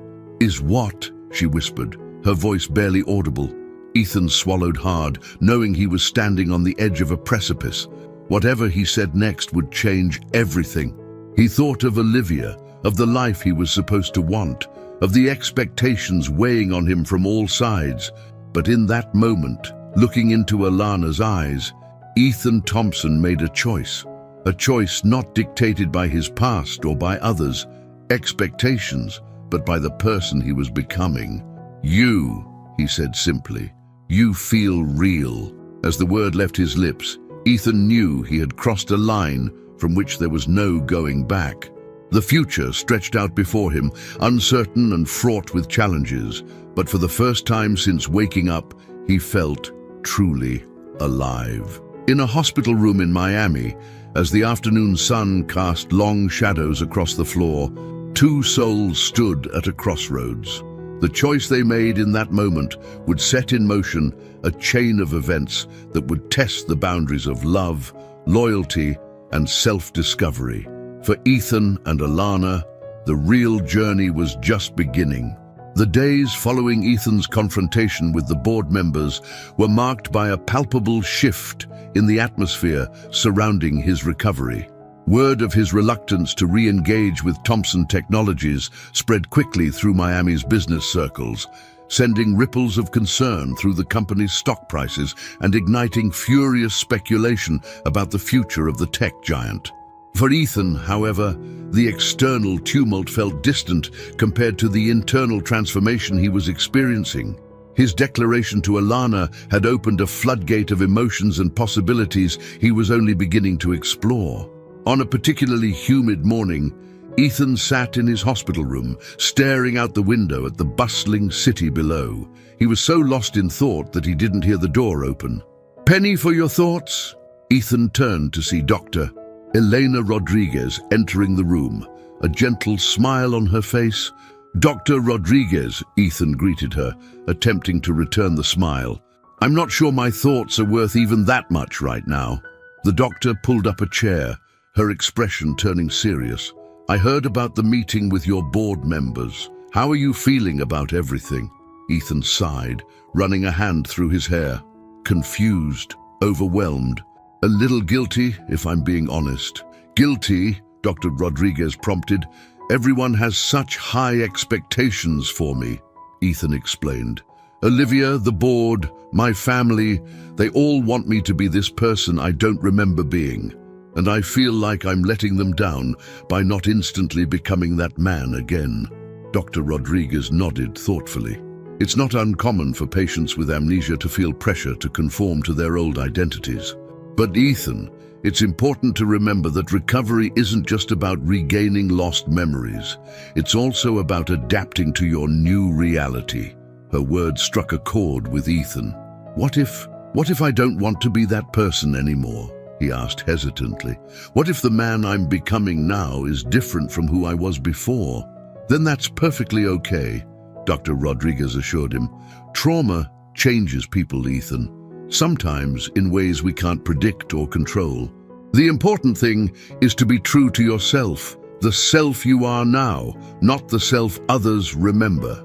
As if on cue, there was a soft knock at the door. Alana entered, pushing her cart. She paused when she saw Dr. Rodriguez, clearly not wanting to interrupt. "It's all right, Alana," Dr. Rodriguez said warmly. "I was just finishing up with Mr. Thompson."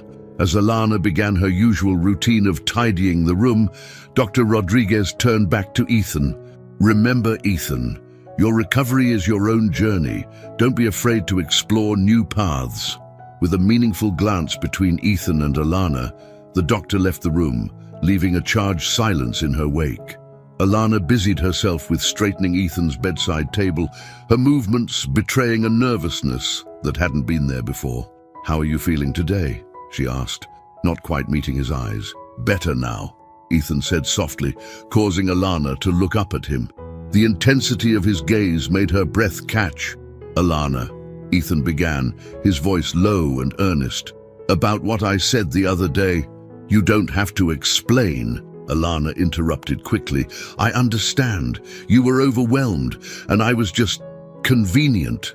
Ethan reached out, gently grasping her hand. "No, that's not it at all. Alana, you're the only thing that's felt real to me since I woke up. When I'm with you, I don't feel pressured to be someone I can't remember. You see me for who I am now, and that means everything." Alana's eyes glistened with unshed tears. "Ethan, we can't. You have a life, a fiancé. I'm just a hospital worker. This can't." Her words were cut off by the sound of the door opening. Olivia strode in, her high heels clicking against the linoleum floor. She stopped short at the sight of Ethan and Alana's clasped hands. "What's going on here?" Olivia demanded, her voice sharp. Alana quickly pulled her hand away, stepping back. "Miss Parker, I was just leaving," Olivia finished for her, her tone brooking no argument. As Alana hurried out of the room, Ethan felt a surge of anger. You didn't have to do that, Olivia. Alana was just helping me. Olivia's expression softened as she turned to Ethan. I'm sorry, darling. I'm just worried about you. The company is in chaos. The board is threatening to appoint an interim CEO, and I feel like I'm losing you. Guilt washed over Ethan as he saw the pain in Olivia's eyes. I'm sorry, Olivia. I know this is hard for you too. I need time to figure out who I am now. Olivia sat on the edge of his bed, taking his hand in hers. I understand. But Ethan, we had a life together. A good life. Don't you want to remember that? Ethan looked at her, seeing the beautiful, accomplished woman he was supposed to love. But when he searched his heart, he felt only a distant affection, nothing like the spark he felt with Alana. I want to remember, he said carefully, but I also need to be true to who I am now, and I'm not sure that person fits into the life we had before. Olivia's face crumpled, tears spilling down her cheeks. Are you breaking up with me? Ethan felt a pang of remorse, but also a sense of relief at finally voicing his feelings. I don't know, Olivia. I just know that I can't pretend to be someone I'm not. It's not fair to either of us. As Olivia broke down, sobbing into her hands, Ethan felt the weight of his decision settling onto his shoulders. He knew he was causing pain, upending lives, but he also felt, for the first time since waking up, that he was being true to himself. Outside in the hallway, Alana leaned against the wall, her heart racing. She hadn't meant to eavesdrop, but she'd heard enough to know that everything was changing. As she pushed her cart down the corridor, she felt a mix of hope and fear. Hope for a future with Ethan that she'd barely allowed herself to imagine, and fear of the obstacles that still stood in their way. As the Miami sun began to set, casting long shadows across the hospital room, 3 lives stood at a crossroads. Ethan, embracing his new self and the uncertain future it promised. Olivia, facing the crumbling of the life she'd carefully constructed. And Alana, daring to hope for a love she never expected to find. The stage was set for a dramatic reshaping of their world, with consequences that would ripple far beyond the walls of Miami General Hospital. As night fell over the city, the real drama was just beginning to unfold. The news of Ethan Thompson's apparent break from his past life spread through Miami's elite circles like wildfire. Within days, the story had morphed from whispered gossip at country club brunches to front-page headlines in the local papers. Tech tycoon suffers identity crisis, screamed one tabloid, while a more reputable business journal ran with Thompson Technologies in turmoil as CEO struggles with memory loss. For Ethan, ensconced in the relative safety of his hospital room, the outside world's reaction felt distant and surreal. His focus had narrowed to his immediate surroundings and the people who populated his new reality. Chief among them was Alana, whose presence had become both a comfort and a source of growing conflict. On a particularly tense morning, Ethan sat in his room, absently flipping through a tech magazine Olivia had brought him. The articles about AI advancements and market trends that should have fascinated him now felt as foreign as ancient hieroglyphics. He tossed the magazine aside with a frustrated sigh, just as a soft knock sounded at his door. Come in," he called, his mood instantly lifting as Alana entered, pushing her familiar cart. "Good morning, Ethan," she said, her smile warm but tinged with caution. "How are you feeling today?" Ethan's answering smile was genuine. "Better now that you're here," he said softly, causing a blush to rise on Alana's cheeks. As Alana busied herself with her usual tasks, a comfortable silence fell between them. Ethan watched her move about the room, struck once again by the grace and kindness that seemed to radiate from her every gesture. "Alana," he began, his voice low and serious, "we need to talk about what's happening between us." Alana paused in her work, her back to Ethan as she took a deep breath. When she turned to face him, her expression was a mixture of longing and fear. "Ethan, I don't think that's a good idea." "Why not?" Ethan pressed, leaning forward in his bed. "I know you feel it too, this connection between us." Alana's eyes glistened with unshed tears. "Of course I feel it. But Ethan, your life is so complicated right now. You're engaged to Olivia, you have a company to run, a whole life to reclaim. I'm just the cleaning lady. Ethan shook his head vehemently. No, you're so much more than that. Alana, you're the only person who sees me for who I am now, not who I used to be. That means everything to me. Before Alana could respond, the door burst open, revealing a flustered Olivia. Her eyes darted between Ethan and Alana, narrowing as she took in their proximity. Ethan, we have a situation, Olivia said, her voice clipped. She turned to Alana, her tone dismissive. You can go now. Alana nodded, quickly gathering her things and hurrying out of the room. As she passed Olivia, the contrast between the two women couldn't have been starker. Olivia in her designer suit and perfectly coiffed hair. Alana in her simple hospital uniform. Once Alana had left, Olivia turned to Ethan, her expression a mixture of frustration and concern. The board is in an uproar. They're talking about forcing a vote to remove you as CEO. Ethan felt a twinge of guilt at the panic in Olivia's voice, but it was overshadowed by a strange sense of relief. Maybe that's for the best, he said quietly. Olivia stared at him in disbelief. How can you say that, Ethan? This company is your life's work. You've poured everything into it. You can't just walk away. But that's just it, Olivia, Ethan said, his voice growing stronger. I don't remember pouring everything into it. I don't remember building it or loving it. The man who did those things, he's not me anymore. Olivia sank into the chair by his bed, her composure cracking. Then who are you, Ethan? Because the man I fell in love with, the man I agreed to marry, he wouldn't give up so easily. Ethan reached out, taking Olivia's hand in a gesture of comfort that felt more obligatory than genuine. I'm sorry, Olivia.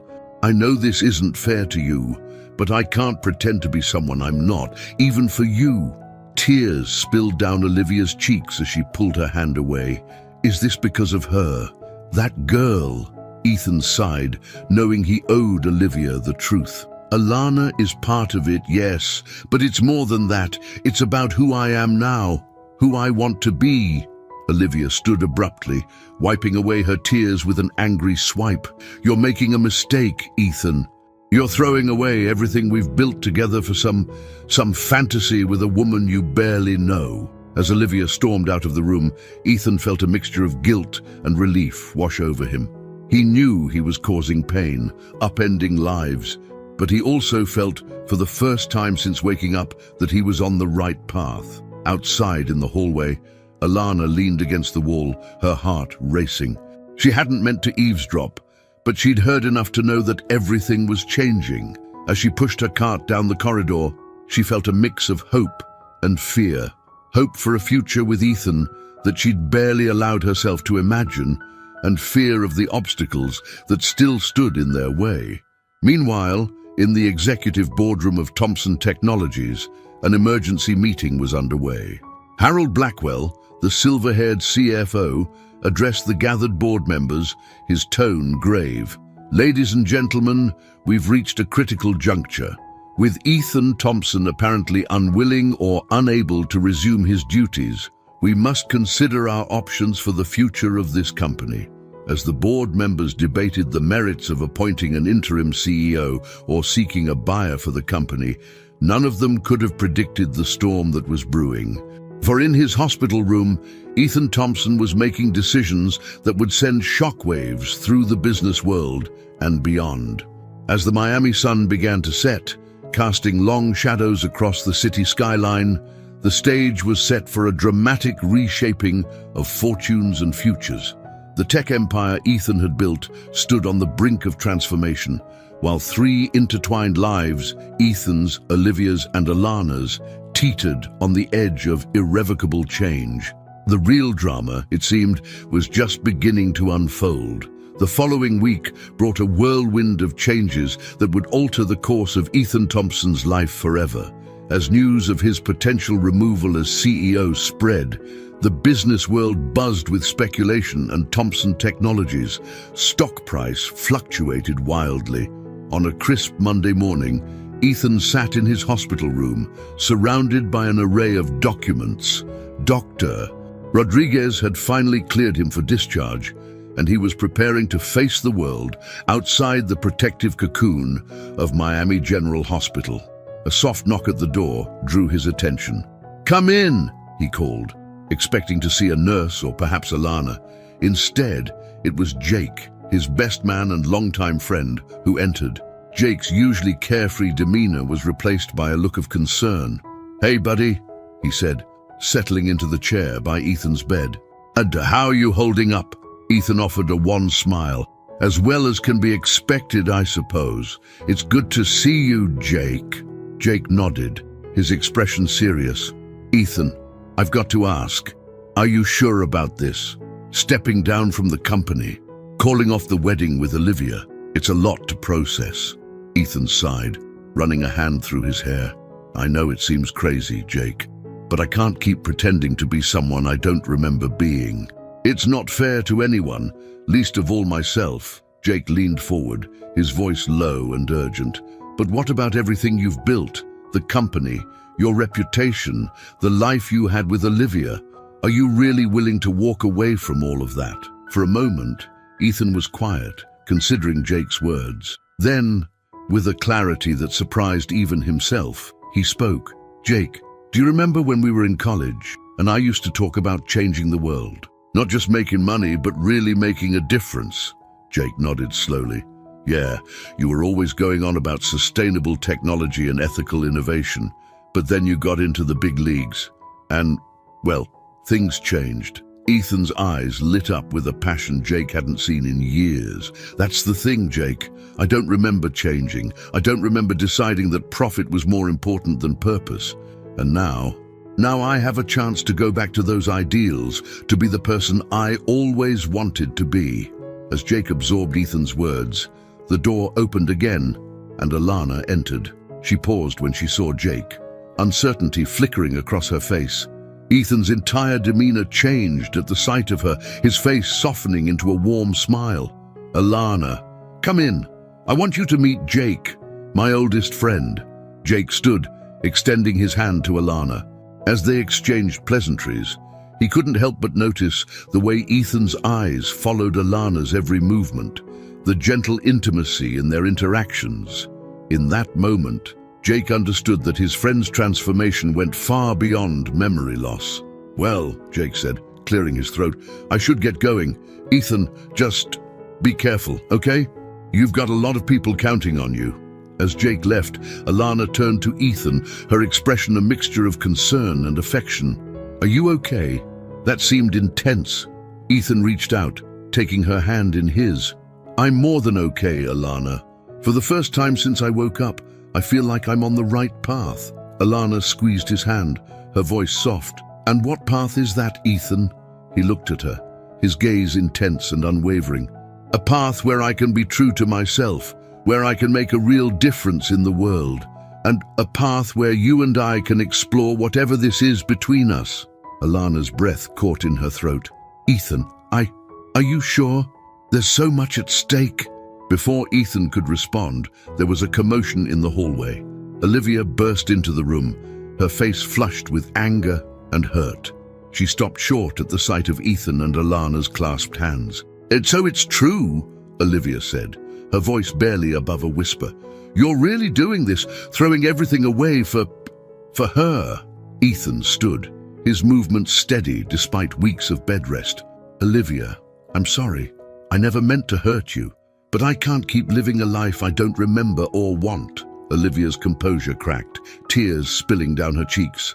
"We were happy, Ethan. We had plans, a future. How can you just walk away from that?" Ethan's voice was gentle but firm. "The man you were happy with, the man you made those plans with, he's gone. Olivia, I'm not him anymore, and pretending to be him would only hurt us both in the long run." As Olivia sobbed, Alana quietly excused herself, giving them privacy. In the hallway, she leaned against the wall, her heart racing. She knew she was witnessing the end of one chapter in Ethan's life and potentially the beginning of another. The magnitude of it all was overwhelming. Back in the room, Ethan handed Olivia a tissue, his touch gentle but no longer intimate.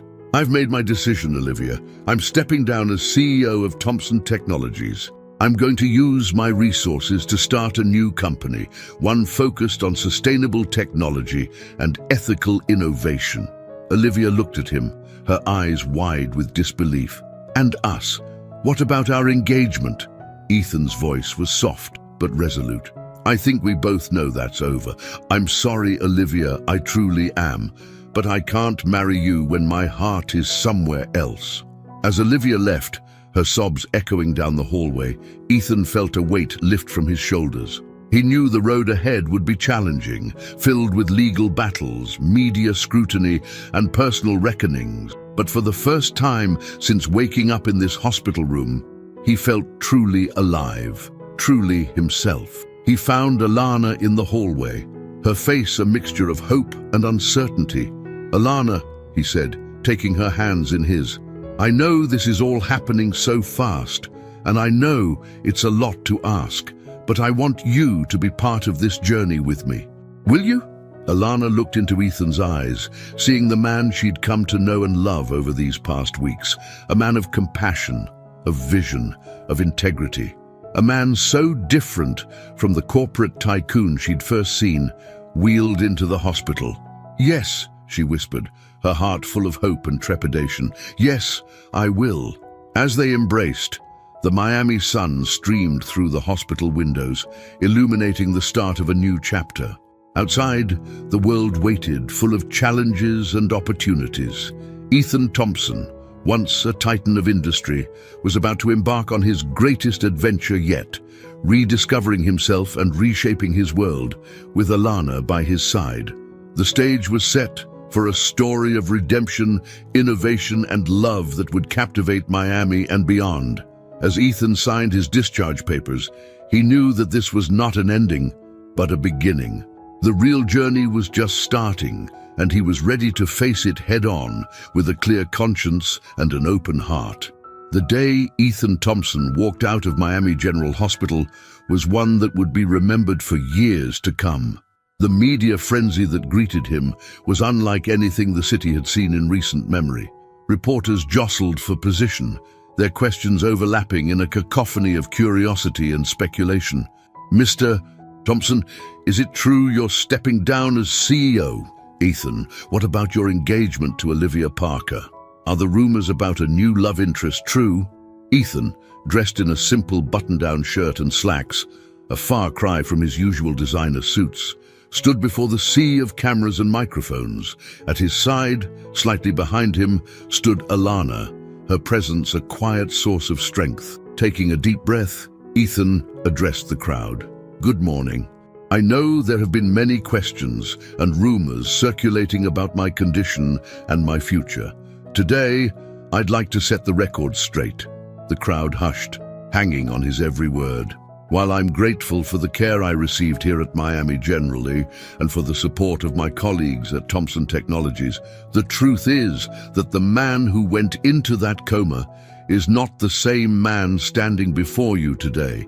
My accident has given me a rare opportunity, a chance to reassess my life, my goals, and my impact on the world." Ethan paused, his gaze sweeping over the assembled reporters. "Effective immediately. I'm stepping down as CEO of Thompson Technologies. I will be using my resources to launch a new venture focused on sustainable technology and ethical innovation.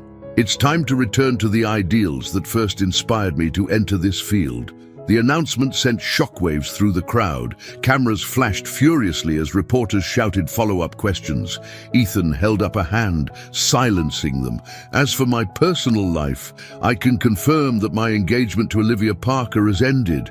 This decision was not made lightly, and I ask that you respect both our privacies during this time." His eyes softened as he glanced back at Alana. "And I have been fortunate enough to find support and understanding from someone who sees me for who I am now, not who I was before. While our relationship is still new, I look forward to seeing where this journey takes us." With that, Ethan took Alana's hand and led her through the crowd to a waiting car, ignoring the barrage of questions that followed them. As they settled into the back seat and the car pulled away from the curb, Ethan let out a long breath. "Well, that's done," he said, a hint of relief in his voice. Alana squeezed his hand, her eyes filled with a mixture of admiration and concern. "You were amazing out there. But Ethan, are you sure about all this? It's such a huge change." Ethan turned to her, his gaze intense and sincere. "I've never been more sure of anything in my life, or at least in the life I can remember," he added with a wry smile. "Alana, you've shown me what really matters. Kindness, compassion, making a real difference in the world. I want to build something that reflects those values." As the car wound its way through the Miami streets, Ethan and Alana discussed their plans for the future. Ethan's idea for a sustainable technology company had been percolating since his conversations with Alana during his hospital stay. He envisioned developing affordable clean energy solutions, innovative recycling technologies, and ethical AI systems that could address global challenges. "We'll need a team," Ethan mused, "brilliant minds who share our vision, and a name for the company, something that reflects our mission." Alana's eyes lit up. "What about Phoenix Technologies? Rising from the ashes, creating something new and better." Ethan grinned, feeling a surge of excitement. "Phoenix Technologies. I love it." As they arrived at Ethan's penthouse, a place he hadn't seen since before the accident, they were greeted by Jake, who had been handling the logistics of Ethan's return home. "Welcome back, man," Jake said, pulling Ethan into a quick hug. He nodded respectfully to Alana. "Everything's set up as you requested. Your lawyer called. He's ready to start the paperwork for your resignation and the new company whenever you're ready." Ethan clapped Jake on the shoulder. "Thanks, buddy. I couldn't do this without you." As they entered the penthouse, Ethan was struck by how foreign it all felt. The sleek, minimalist decor and expensive art pieces seemed to belong to another person entirely. Alana watched him carefully. "Are you okay?" she asked softly. Ethan nodded slowly. Yeah, just, it's strange. This place, these things, they don't feel like me anymore." Jake, overhearing, chimed in. "You know, if you want a fresh start, we could always find you a new place. Something more you." The idea resonated with Ethan.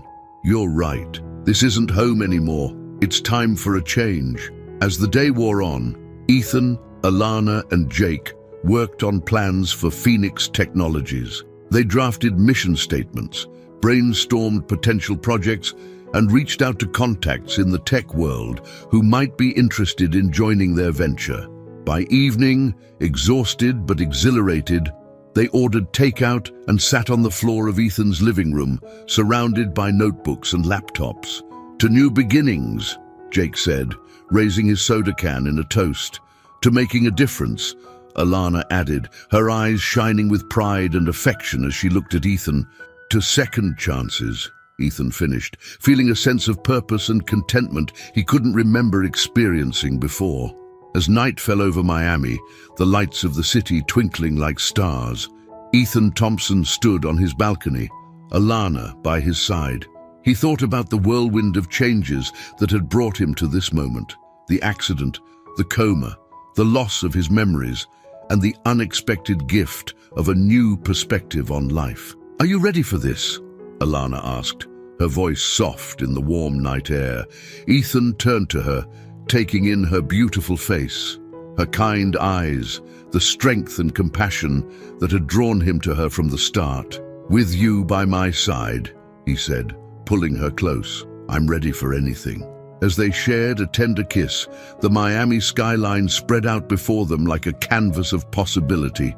The road ahead would be challenging, filled with obstacles and uncertainties.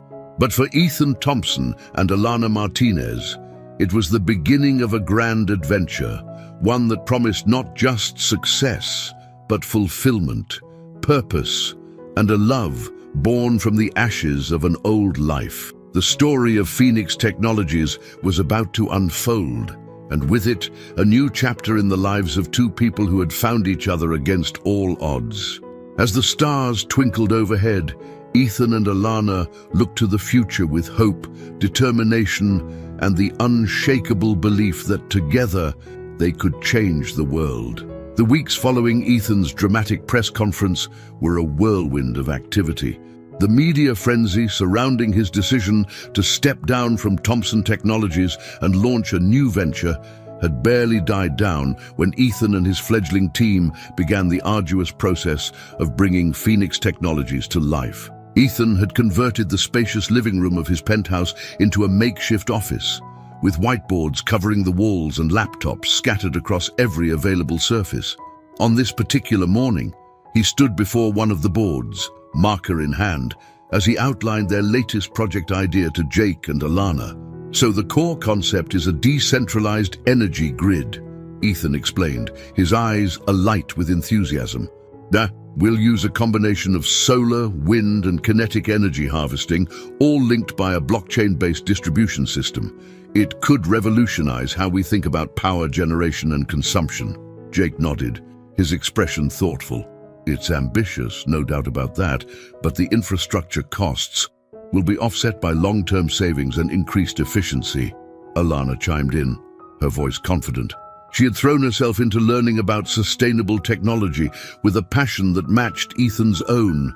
Plus, think of the positive environmental impact. Ethan beamed at her, still amazed by how in sync they were. "Exactly. This isn't just about profit. It's about creating real, lasting change." As they continued to brainstorm, Ethan's phone buzzed insistently. He glanced at the screen and frowned. "It's Olivia," he said, a hint of apprehension in his voice. Alana and Jake exchanged a look. "You should take it," Alana said softly. "It might be important." Ethan nodded, stepping out onto the balcony for privacy. "Olivia, is everything okay?" Olivia's voice came through, tense and clipped. "Ethan, we need to talk. The board is in an uproar. Your sudden departure has left the company vulnerable, and there's talk of a hostile takeover." Ethan felt a pang of guilt. Despite his decision to leave, he never wanted to see the company he built suffer. "I'm sorry to hear that, Olivia. What can I do?" "They want you to come back, Ethan, just temporarily, to steady the ship. Your presence could calm the investors and give us time to implement a transition plan." Ethan's mind raced. The idea of returning to Thomson Technologies, even briefly, filled him with dread. It felt like a step backward, away from the new life he was building. But he couldn't ignore the responsibility he felt towards the employees, whose livelihoods depended on the company's stability. "Let me think about it," he said finally. "I'll get back to you soon." As he ended the call, Ethan turned to find Alana standing in the doorway, concern etched on her face. "Is everything all right?" she asked. Ethan sighed, running a hand through his hair. "Thomson Technologies is in trouble. They want me to come back, at least for a while." Alana's expression was unreadable. "And what do you want to do?" "I don't know," Ethan admitted. "Part of me feels responsible, like I should help, but the thought of going back there, of being that person again." Alana stepped closer, taking his hand in hers. "Ethan, listen to me. You're not abandoning your responsibilities by choosing a different path. Sometimes the most responsible thing we can do is stay true to ourselves." Her words resonated deeply with Ethan. He pulled her into an embrace, drawing strength from her presence. "What did I do to deserve you?" he murmured into her hair. As they stood there, the Miami skyline stretching out before them, Ethan felt a sense of clarity wash over him. He knew what he had to do. Re-entering the living room, Ethan addressed Jake and Alana. I'm not going back to Thomson Technologies," he said firmly, "but I do have an idea." Over the next hour, Ethan outlined a bold plan. Instead of returning to his old company, he proposed a collaboration between Thomson Technologies and Phoenix Technologies. They would offer to develop sustainable solutions for Thomson's existing products and services, creating a mutually beneficial partnership that could save the company while advancing Phoenix's mission. It's risky," Jake cautioned. "Thomson's board might see it as a ploy to take control." Then we'll make it clear that this is a limited engagement, Ethan countered. We're not looking to absorb Thompson Technologies. We're offering them a lifeline and a chance to be part of something revolutionary. Alana's eyes shone with pride. It's brilliant, Ethan. It stays true to our goals while potentially saving thousands of jobs. With the team in agreement, Ethan called Olivia back, outlining his proposal. There was a long pause on the other end of the line. It's an interesting idea, Olivia said finally, her tone cautiously optimistic. I'll present it to the board, but Ethan, you'll need to make the pitch yourself. Your vision, your passion, that's what they need to see. Ethan agreed, setting up a meeting for the following week. As he hung up, he felt a mixture of excitement and trepidation. This would be his first time facing his old colleagues since his dramatic departure. The days leading up to the board meeting were intense. Ethan, Alana, and Jake worked tirelessly to refine their proposal, preparing for every possible question and objection. They brought in experts in sustainable technology and corporate partnerships to strengthen their case. On the morning of the meeting, Ethan stood before his bedroom mirror, adjusting his tie. He had opted for a suit, a concession to the corporate world he was re-entering, but chose one in a shade of green that subtly reinforced Phoenix's environmental mission. Alana appeared in the doorway, looking professional, yet approachable in a tailored pantsuit. "Ready?" she asked, her voice conveying both support and question. Ethan turned to her, drinking in her presence. In the weeks since his discharge from the hospital, their relationship had deepened, growing into a partnership that transcended both the personal and professional realm. "With you by my side, I'm ready for anything," he said, echoing the words he'd spoken on that first night of their new beginning. As they drove to the Thompson Technologies headquarters, Ethan felt a surreal sense of déjà vu. The last time he'd made this drive, he had been a different man, ambitious, certainly, but also driven by profit and personal gain. Now, as he looked at Alana in the passenger seat and thought of the vision they shared for Phoenix Technologies, he knew he was exactly where he was meant to be. Entering the familiar boardroom, Ethan was met with a mix of curious and skeptical faces. Olivia sat at the head of the table, her expression unreadable. As Ethan began his presentation, he could feel the energy in the room shift. He spoke passionately about the potential for sustainable technology, not just as a moral imperative, but as a sound business strategy. He outlined how a partnership between Thompson and Phoenix could position both companies at the forefront of a rapidly evolving industry.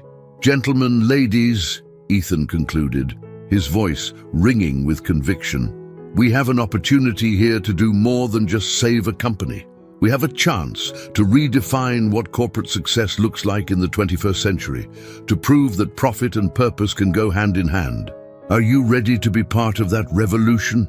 As Ethan finished speaking, the room erupted in discussion. Questions flew, concerns were raised, but underlying it all was a palpable sense of excitement. Even the most hardened skeptics on the board couldn't deny the potential of what Ethan was proposing. After what felt like hours of debate and negotiation, a consensus was reached.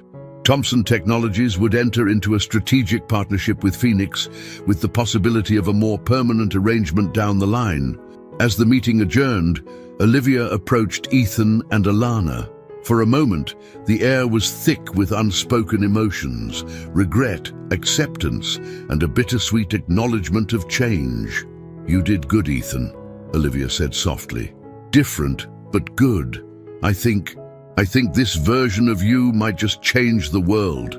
With a nod to Alana and a last lingering look at Ethan, Olivia turned and walked away, her heels clicking on the polished floor, the sound of one chapter closing and another beginning. As Ethan and Alana left the building, stepping out into the bright Miami sunshine, they felt the weight of possibility settling around them. Phoenix Technologies was no longer just a dream. It was a reality, one with the potential to transform not just their lives, but countless others. "So," Alana said, a hint of playfulness in her voice, "ready to change the world, Mr. Thompson?" Ethan grinned, pulling her close. With you, always. As they drove away from Thompson Technologies, the skyline of Miami spread out before them like a canvas of endless possibility. For Ethan Thompson and Alana Martinez, this was more than just a new business venture or a fresh start. It was the beginning of a grand adventure, one that promised not just success, but fulfillment, purpose, and a love that had blossomed against all odds. The story of Phoenix Technologies was just beginning, and with it, a new chapter in the lives of two people who had found each other in the most unexpected of circumstances. As the sun shone down on their intertwined hands, Ethan and Alana looked to the future with hope, determination, and the unshakable belief that together they could indeed change the world. 6 months had passed since the fateful board meeting that launched the partnership between Thompson Technologies and Phoenix Technologies. The Miami business world, initially skeptical of Ethan Thompson's dramatic career pivot, was now abuzz with excitement over the innovative projects emerging from this unlikely collaboration. On a warm autumn morning, Ethan stood at the podium of a crowded conference hall, addressing an audience of industry leaders, environmental activists, and curious onlookers. Behind him, a large screen displayed the Phoenix Technologies logo, a stylized bird rising from flames, its wings forming a circuit board pattern. "Ladies and gentlemen," Ethan began, his voice resonating with passion and conviction, "today marks a significant milestone in our journey towards a sustainable future. I'm thrilled to announce that Phoenix Technologies, in partnership with Thompson Tech, has successfully implemented our decentralized energy grid in 3 Miami neighborhoods." A wave of applause rippled through the audience. Ethan's gaze found Alana in the front row, her proud smile fueling his confidence. "This isn't just about providing cleaner energy," he continued. "It's about empowering communities, creating jobs, and proving that ethical innovation can be both profitable and transformative. And this is just the beginning." As Ethan outlined the next phase of their plans, including an ambitious project to develop biodegradable electronics, he could sense the energy in the room building. People were leaning forward in their seats, eyes alight with the possibilities he was presenting. After the presentation, as Ethan navigated through a sea of handshakes and congratulations, he felt a tap on his shoulder. Turning, he found himself face to face with Olivia Parker. "Impressive work, Ethan," she said, her tone professional but with a hint of warmth. "Thompson Tech's stock is up 15% since the partnership announcement. The board couldn't be happier." Ethan smiled, genuinely pleased to see her. The awkwardness that had initially characterized their post-breakup interactions had gradually given way to a respectful, if somewhat distant, professional relationship. "That's great news, Olivia. How are you doing? I heard you've been spearheading the company's new AI ethics initiative." Olivia nodded, a flash of enthusiasm crossing her face. "Yes, it's been challenging but incredibly rewarding. In a way, I have you to thank for that. Your change of perspective inspired some soul-searching of my own." Before Ethan could respond, Alana approached, her hand naturally finding its way into his. "Olivia, it's good to see you," she said, her tone sincere. Olivia's gaze flickered between them, a fleeting shadow of what might have been crossing her features before she smoothed it away with a polite smile. "You too, Alana. You should be proud. I hear you've been instrumental in developing the community outreach programs for the Energy Grid project." As the three of them chatted, Ethan marveled at how much had changed. 6 months ago, this scenario would have seemed impossible. Now, it felt like a natural evolution, 3 professionals united by a common goal, personal history set aside in service of a greater purpose. Later that evening, Ethan and Alana strolled hand in hand along Miami Beach, the setting sun painting the sky in vibrant oranges and pinks. They had traded their business attire for casual beachwear, relishing the opportunity to unwind after the high-stakes presentation. "You were amazing today," Alana said, squeezing Ethan's hand. "And the way you spoke about our vision, I could see people's minds opening to the possibilities." Ethan pulled her close, planting a kiss on her forehead. "I couldn't have done any of this without you, you know. Your compassion, your insights, they've shaped everything we're building." As they walked, Ethan's mind wandered to the journey that had brought them to this point. The accident that had wiped away his memories but opened his eyes to a new way of living. The weeks in the hospital where an unexpected connection blossomed into love. The challenges they'd faced in launching Phoenix Technologies and convincing the business world that profit and purpose could coexist. "Penny, for your thoughts," Alana asked, noticing his contemplative mood. Ethan smiled, turning to face her as they stopped walking. The beach was nearly empty now, the sound of the waves providing a soothing backdrop. "I was just thinking about how lucky I am," he said softly. "Not just professionally, but personally. Finding you, building this life together, it's more than I could have ever imagined." Alana's eyes shimmered with emotion. "I feel the same way. Sometimes I still can't believe how much our lives have changed in such a short time." Ethan took a deep breath, his heart racing with nervous excitement. He had been planning this moment for weeks, waiting for the perfect opportunity. "Alana," he began, taking both her hands in his, "you've been by my side through the most challenging and rewarding months of my life, or at least the life I can remember." He chuckled softly at their inside joke. "You've seen me at my most vulnerable and my most inspired. You've challenged me, supported me, and loved me in a way I never knew was possible." Alana's breath caught as Ethan slowly lowered himself to one knee, pulling a small velvet box from his pocket. "I may not remember my past, but I know with absolute certainty that I want my future to be with you. Alana Martinez, will you marry me?" Tears spilled down Alana's cheeks as she nodded emphatically. "Yes," she whispered, then louder, "Yes, of course I'll marry you." As Ethan slipped the ring, a modest but beautiful emerald, symbolizing growth and new beginnings, onto her finger, cheers erupted from further down the beach. They looked up to see Jake and a small group of their closest friends emerging from behind a dune, champagne bottles in hand. The impromptu celebration lasted well into the night, with toasts, laughter, and heartfelt congratulations. As Ethan and Alana stood surrounded by their chosen family, the Miami skyline twinkling in the distance, they felt a profound sense of gratitude and excitement for the future. Later, as they lay in bed in their new home, a cozy beachfront cottage that better reflected their values than Ethan's old penthouse, Alana traced lazy patterns on Ethan's chest. "You know," she said thoughtfully, "a year ago, if someone had told me I'd be engaged to Ethan Thompson, helping run a sustainable tech company, I would have thought they were crazy." Ethan chuckled, pulling her closer.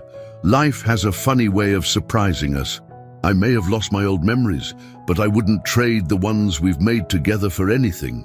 As they drifted off to sleep, wrapped in each other's arms, the gentle sound of waves in the background, Ethan and Alana felt a deep sense of contentment. They had faced numerous challenges and knew there would be more to come, but together they were ready for whatever life had in store. The story of Phoenix Technologies was still unfolding, promising innovation, purpose, and positive change. And alongside it, the love story of Ethan and Alana continued to blossom, a testament to the power of second chances, the strength found in vulnerability, and the transformative potential of choosing a different path. As Miami slumbered around them, two hearts beat as one, dreaming of a future filled with promise, purpose, and the endless possibilities that come from daring to rise from the ashes and spread one's wings. The year following Ethan and Alana's engagement was a whirlwind of personal and professional milestones. Phoenix Technologies had grown from a fledgling startup to a respected name in sustainable innovation, with projects spanning across the United States and beyond. As their wedding day approached, Ethan and Alana found themselves balancing the demands of their rapidly expanding company with the excitement of planning their future together.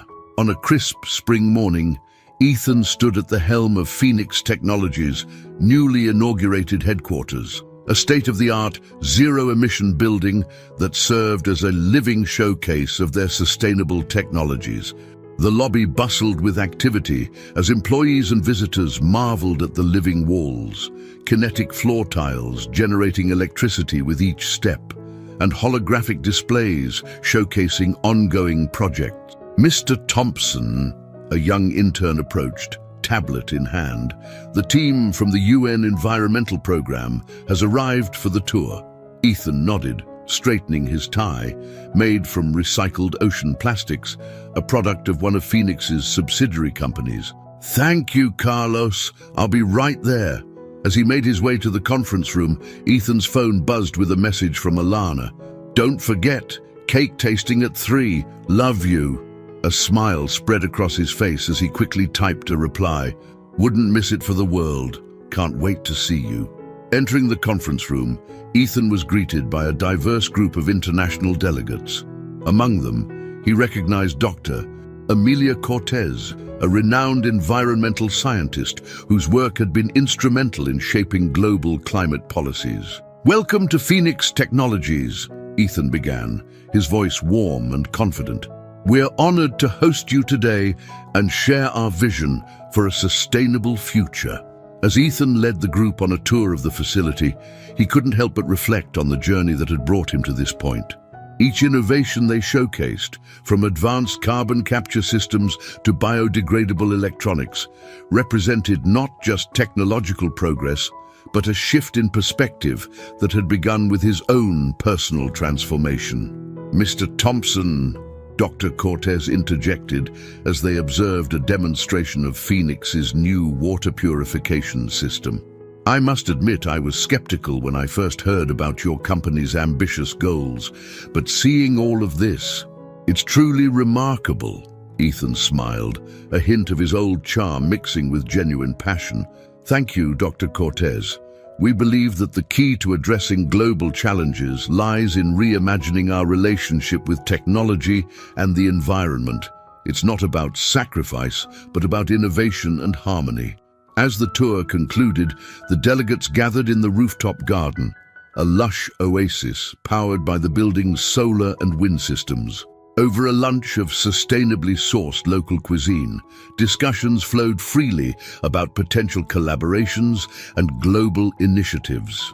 Ethan found himself in deep conversation with Dr. Cortez about Phoenix's latest project, a plan to revitalize depleted farmland, using a combination of AI-driven crop rotation and natural soil enrichment techniques. The potential impact of this technology in developing nations could be immense, Dr. Cortez mused, her eyes alight with excitement. "To Mr. Thompson, I believe the UN would be very interested in partnering with Phoenix on a pilot program." Ethan's heart raced at the possibilities. "We would be honored to work with the UN on such an initiative." Dr. Cortez, "Perhaps we could set up a follow-up meeting to discuss the details."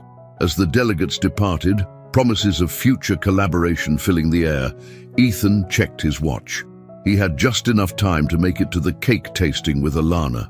Rushing through Miami traffic, Ethan's mind whirled with the day's events.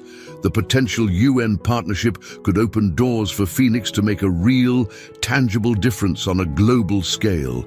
Yet, as exciting as that prospect was, he found himself equally thrilled by the simple joy of choosing a wedding cake with the woman he loved. Arriving at the bakery, Ethan found Alana already seated, a spread of cake samples before her. Her face lit up as he entered, and Ethan felt the familiar warmth that her presence always brought. "Sorry I'm a little late," he said, leaning in to kiss her cheek. "The meeting with the UN delegates ran long, but it went incredibly well." Alana squeezed his hand, her eyes shining with pride. "That's wonderful, Ethan. Tell me all about it while we taste these cakes." As they sampled various flavors, from classic vanilla to exotic passion fruit, Ethan recounted the day's events. Alana listened intently, offering insights and asking thoughtful questions that reminded Ethan why she was not just his partner in life, but an integral part of Phoenix's success. "A UN partnership would be amazing," Alana mused, licking a bit of frosting from her finger. "Now, but we need to make sure we don't lose sight of our local initiatives. Remember, change starts at home." Ethan nodded, once again marveling at Alana's ability to keep him grounded. "You're absolutely right. Balance is key." As they debated the merits of different cake flavors, their conversation drifted to wedding plans and hopes for the future. Despite the growing demands of their professional lives, moments like these reminded them of the importance of nurturing their personal relationship. "You know," Ethan said softly, reaching across the table to take Alana's hand, "with all the craziness of running Phoenix, sometimes I have to pinch myself to believe this is real, that I get to change the world and marry the woman of my dreams." Alana's eyes misted over. "I feel the same way. We've come so far from those days in the hospital. I'm so proud of you, Ethan, and of what we're building together." As they left the bakery, having finally settled on a lemon lavender cake with buttercream frosting, Ethan's phone buzzed with an email from Dr. Cortez. The UN was eager to move forward with the partnership, proposing a series of meetings to hash out the details. Ethan showed the email to Alana, both of them buzzing with excitement at the possibilities ahead. As they walked hand in hand down the Miami sidewalk, the setting sun casting a golden glow over the city, they felt a profound sense of purpose and unity. The road ahead would undoubtedly bring challenges, balancing the demands of a growing company with their personal lives, navigating the complex world of international partnerships, and continuing to push the boundaries of sustainable innovation. But as Ethan and Alana looked at each other, they knew that together they could face anything. Phoenix Technologies was more than just a company. It was a testament to the power of second chances, the importance of staying true to one's values, and the incredible things that can happen when love and purpose align.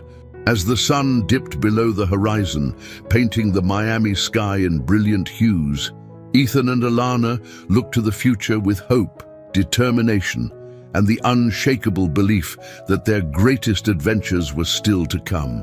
The winds of progress were blowing, carrying with them the seeds of change that Ethan and Alana had planted, and as they walked towards their future, hand in hand, they knew that the story of Phoenix and their love was far from over.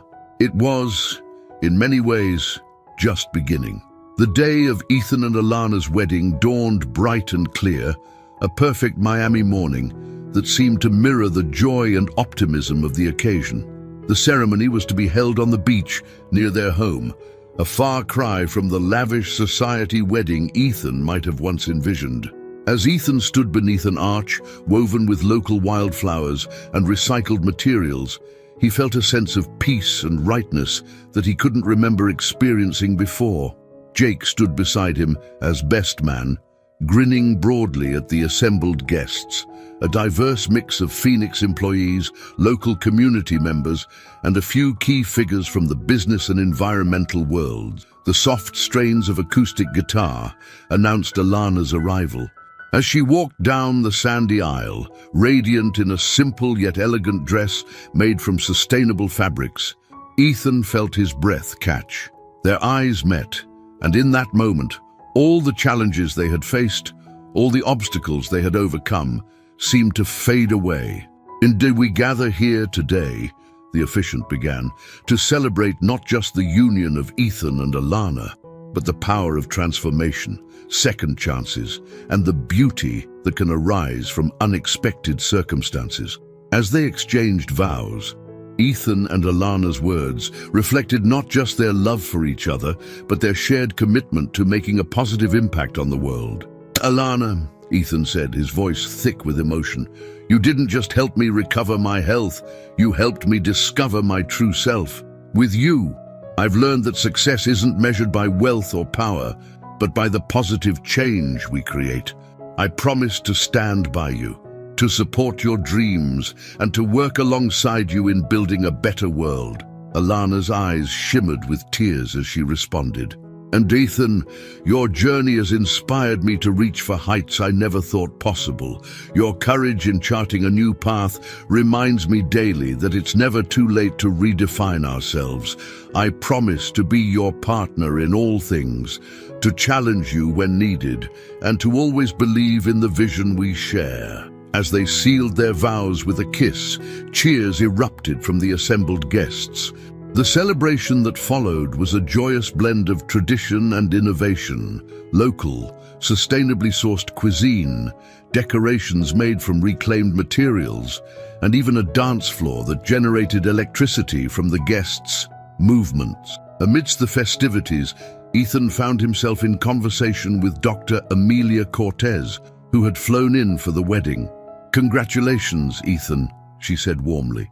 "I must say, this wedding is a perfect reflection of Phoenix's ethos, joyful, community-oriented, and mindful of its environmental impact." Ethan beamed with pride. "Thank you, Amelia. Alana and I wanted every aspect of our wedding to align with our values. Speaking of which, how are the preparations coming for the UN pilot program?" Dr. Cortez's eyes lit up. "Incredibly well. The first phase is set to launch in East Africa next month. Your team's work on the AI-driven crop rotation system is truly groundbreaking." As they discussed the project's potential impact, Ethan felt a tap on his shoulder. He turned to find Olivia standing there, a small, wrapped package in her hands. "Ethan, Alana," she said, her voice warm but tinged with a hint of wistfulness. "Congratulations. I wanted to give you this in person." As Ethan and Alana unwrapped the gift, they gasped in surprise. It was a beautifully framed photograph of the three of them at the hospital, taken on the day Ethan was discharged. "I know it might seem like an odd choice," Olivia explained, "but I wanted you to have a reminder of where this all began. That day was painful for me, but it was also the start of something important for all of us." Alana's eyes welled up as she hugged Olivia. "Thank you," she said softly.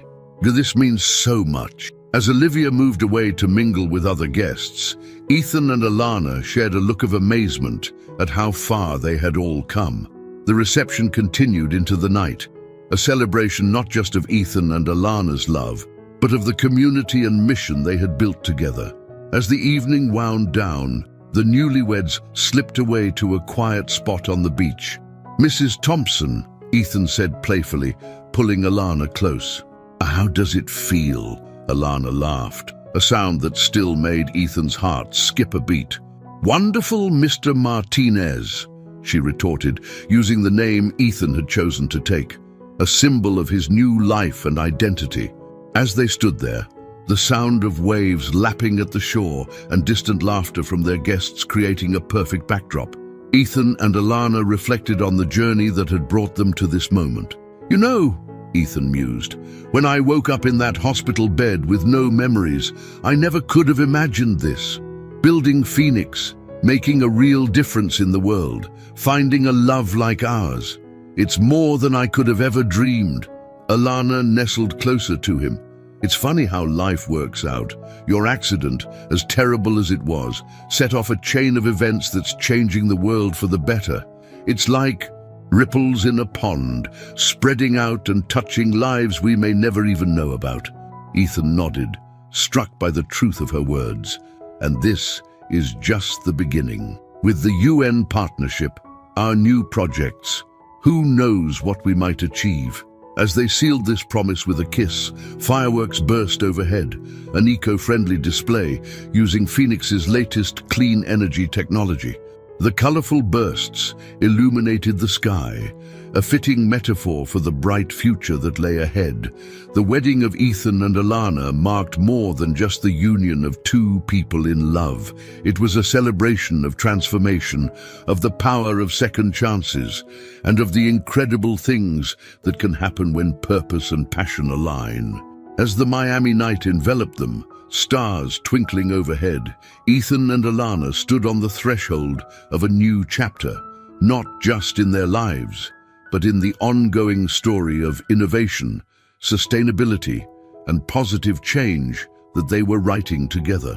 The ripples from their union, their work, and their love would continue to spread, touching lives and inspiring change in ways they could only begin to imagine. For Ethan and Alana, this was not an ending, but a beautiful new beginning of their life together, of Phoenix's mission, and of a future filled with endless possibilities. The year following Ethan and Alana's wedding was marked by rapid growth and expanding influence for Phoenix Technologies. Their partnership with the United Nations had opened doors to global markets and challenges, pushing the company to innovate at an unprecedented pace. On a warm autumn morning, Ethan stood at the window of his office in Phoenix's Miami headquarters, gazing out at the city skyline. The view had changed significantly over the past year, with several buildings now sporting Phoenix's signature green energy systems. A knock at the door interrupted his reverie. "Come in," he called, turning to see Alana entering, tablet in hand and an excited gleam in her eye. "Ethan, you need to see this," she said, handing him the tablet. On the screen was a live news feed from a small village in Kenya, where Phoenix's AI-driven crop rotation and soil enrichment system was being unveiled. The footage showed lush fields of crops where barren land had once stood. Villagers gathered around a Phoenix technician, their faces beaming with hope and gratitude.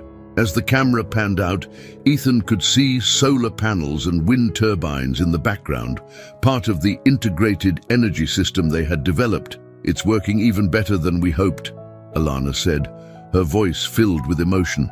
"The crop yield has increased by 300%, and the excess energy is powering schools and medical facilities in neighboring villages." Ethan pulled Alana into a tight embrace, overwhelmed by the tangible impact of their work. "This is incredible," he murmured. "We're really doing it, aren't we? Making a difference." Their moment of celebration was interrupted by Jake bursting into the office, his usual easygoing demeanor replaced by urgency. "Guys, we have a situation. You need to see this." He grabbed the remote, turning on the large screen on the wall. A news anchor appeared, her expression grave. Breaking news. A massive oil spill has occurred off the coast of Brazil, threatening marine life and coastal communities. Experts are calling it one of the worst environmental disasters in recent history. Ethan, Alana, and Jake watched in horror as footage showed oil-slicked waters and distressed wildlife. The anchor continued. "Clean-up efforts are underway, but traditional methods are proving ineffective against the scale of the disaster." As the report ended, a heavy silence fell over the room. Then, almost in unison, Ethan and Alana turned to each other, a spark of determination in their eyes. "The nanofiltration system," Ethan said. Alana nodded, already reaching for her phone. "Well, it's still in the prototype phase, but it's our best shot," Jake finished, catching onto their train of thought. Over the next few hours, the Phoenix headquarters transformed into a hive of activity. Engineers were called in, prototypes were rushed from the lab, and logistics teams worked feverishly to arrange transportation to Brazil. Ethan found himself in a video conference with Brazilian officials and representatives from major oil companies. "I know our technology is untested on this scale," he explained, his voice steady and persuasive. "But our simulations show it could clean up the spill in half the time of conventional methods with minimal impact on marine life." There was skepticism, of course, and concerns about cost and feasibility. But as Ethan laid out the potential of Phoenix's nanofiltration system, swarms of microscopic robots that could separate oil from water at the molecular level, he could see the tide of opinion turning. "Mr. Thompson," the Brazilian environmental minister said finally, "given the urgency of the situation, we are prepared to give Phoenix Technologies the green light. How soon can your team be on site?" Ethan glanced at Alana, who nodded confidently. "We can have an advanced team on the ground within 24 hours, he replied. "Full deployment will follow within the week." As the video conference ended, a cheer went up from the Phoenix employees who had gathered to watch. Ethan turned to address them, his heart swelling with pride. "This is what we've been working towards," he said, his voice carrying across the suddenly quiet room. "A chance to make a real, immediate difference in the face of environmental disaster. I know I'm asking a lot, but I need every one of you to give your all in the coming days and weeks. The world is watching, and more importantly, countless lives, human and animal, are depending on us. The response was immediate and overwhelming. Volunteers stepped forward, teams reorganized on the fly, and a sense of purpose electrified the air. As night fell, Ethan and Alana found themselves on a private jet bound for Brazil, surrounded by crates of equipment and a team of Phoenix's best engineers. Despite the gravity of the situation, there was an undercurrent of excitement. This was their chance to prove that Phoenix's vision of harmonizing technology and nature could work on a global scale. Are you nervous?" Alana asked softly, taking Ethan's hand as the coastline of Brazil came into view, the oil slick visible even from the air. Ethan squeezed her hand, his eyes fixed on the horizon. "A little," he admitted, "but mostly I feel ready. Like everything we've done, everything we've been through has been leading to this moment." Alana nodded, understanding completely. "Whatever happens, we're in this together. Phoenix, you and me, we're going to give it everything we've got." As the plane began its descent, Ethan and Alana shared a look of determination. They knew the challenges ahead would be immense. Technical obstacles, political pressures, the eyes of the world upon them. But they also knew that this was their chance to show that innovative, eco-friendly technology could rise to meet even the most dire environmental challenges. The next chapter in Phoenix's story was about to unfold against the backdrop of one of the worst ecological disasters in recent memory. For Ethan and Alana, it was more than just a test of their technology. It was a test of their vision, their leadership, and their commitment to making a positive impact on the world. As they stepped off the plane into the humid Brazilian night, the air heavy with the scent of oil and sea, Ethan and Alana stood hand in hand, ready to face whatever challenges lay ahead. The world was watching, and Phoenix Technologies was ready to show that with innovation, determination, and a commitment to harmony between technology and nature, even the darkest environmental disasters could be overcome. The stage was set for Phoenix's greatest challenge yet, and potentially its greatest triumph. The Brazilian coast was a scene of organized chaos as Ethan and Alana stepped onto the oil-slicked beach. The acrid smell of crude oil hung heavy in the air, mingling with the salty breeze. Emergency response teams, environmental scientists, and local volunteers swarmed the area, their faces etched with a mixture of determination and despair. Dr. Luisa Fernandez, the lead Brazilian scientist coordinating the cleanup efforts, greeted them with a grim expression. "Mr. and Mrs. Thompson, thank you for coming so quickly. The situation is dire. We're losing wildlife by the hour, and the oil is spreading faster than we can contain it." Ethan nodded, his jaw set with determination. "We understand, Dr. Fernandez. Our team is ready to deploy immediately. Can you show us to the command center?" As they made their way through the makeshift headquarters, Alana's tablet beeped with an incoming video call. It was Jake, coordinating efforts from Miami. "Hey guys, just got word that the first shipment of nanobots has cleared customs. They should be at your location within the hour." "Great work, Jake," Alana replied. "We'll need every unit we can get. How's production coming on the next batch?" Jake's face turned serious. "And me, we're pushing the labs to their limits, but we're still looking at least 48 hours before the next major shipment. Alana, I hate to say it, but we might not have enough bots to cover the entire affected area." Ethan, overhearing the conversation, felt a knot form in his stomach. They had known going in that they were working with prototypes, that there were risks involved. But facing the reality of the situation, the vast expanse of oil-covered ocean, the limited resources at their disposal, the enormity of the challenge truly hit home. "We'll make it work," Ethan said, his voice steady despite his inner turmoil. "We have to." The next few hours were a blur of activity. As the nanobots arrived, Ethan and Alana worked alongside their team to program and deploy the tiny machines. Each bot, no larger than a grain of sand, was designed to seek out and separate oil molecules from water, collecting the crude in microscopic chambers for later removal. As the first swarm of nanobots hit the water, a hush fell over the assembled crowd. For several tense minutes, nothing seemed to happen. Then, slowly but surely, a small patch of ocean began to clear, the slick of oil visibly receding. A cheer went up from the Phoenix team, but Ethan and Alana exchanged worried glances.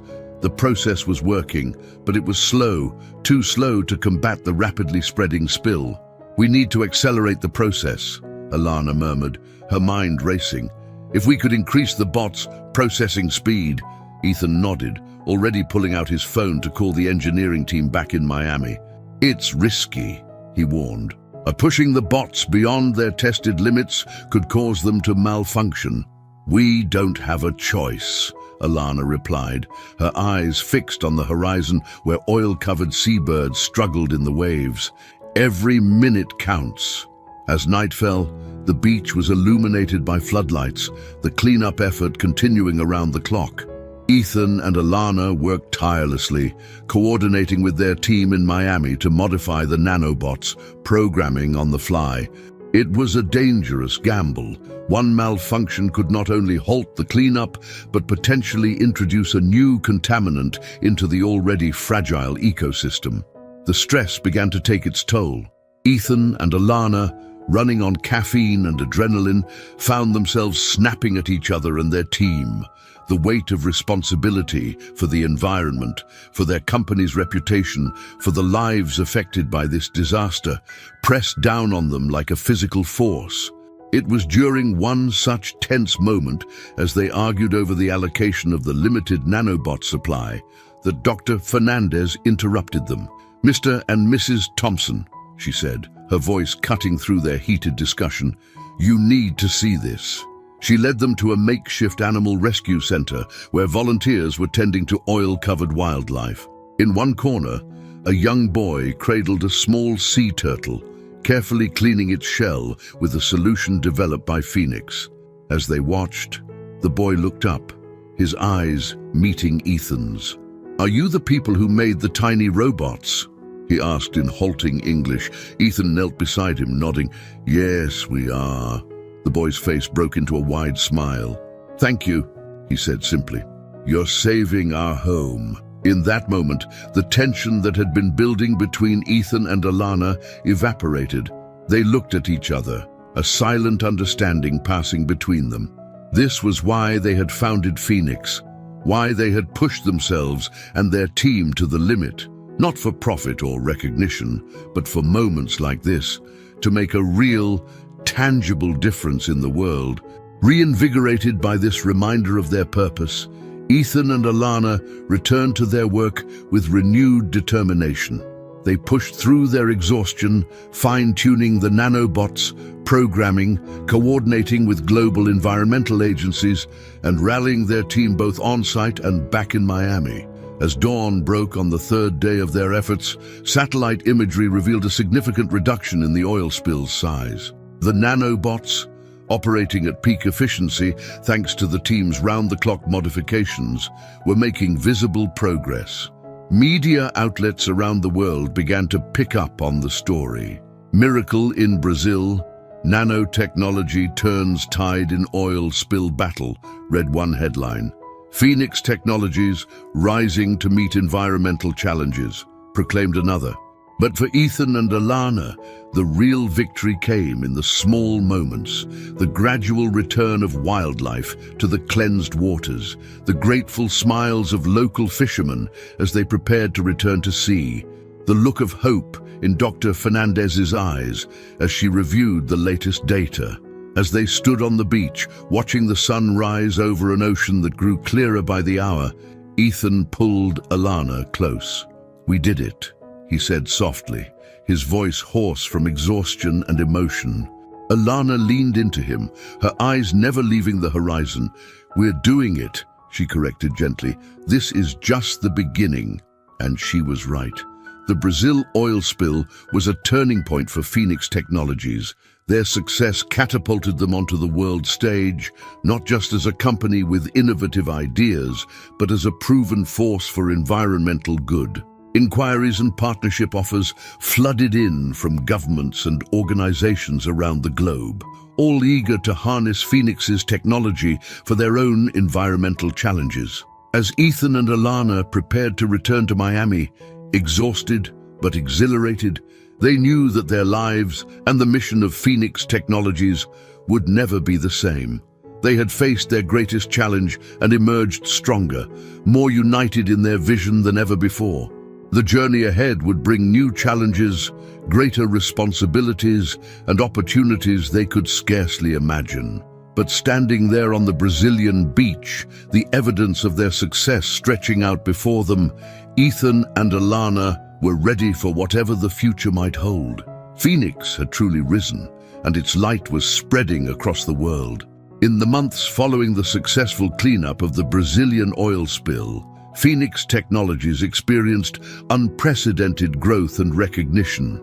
Ethan and Alana found themselves at the center of a global movement, their innovative approach to environmental challenges inspiring a new wave of eco-conscious entrepreneurship.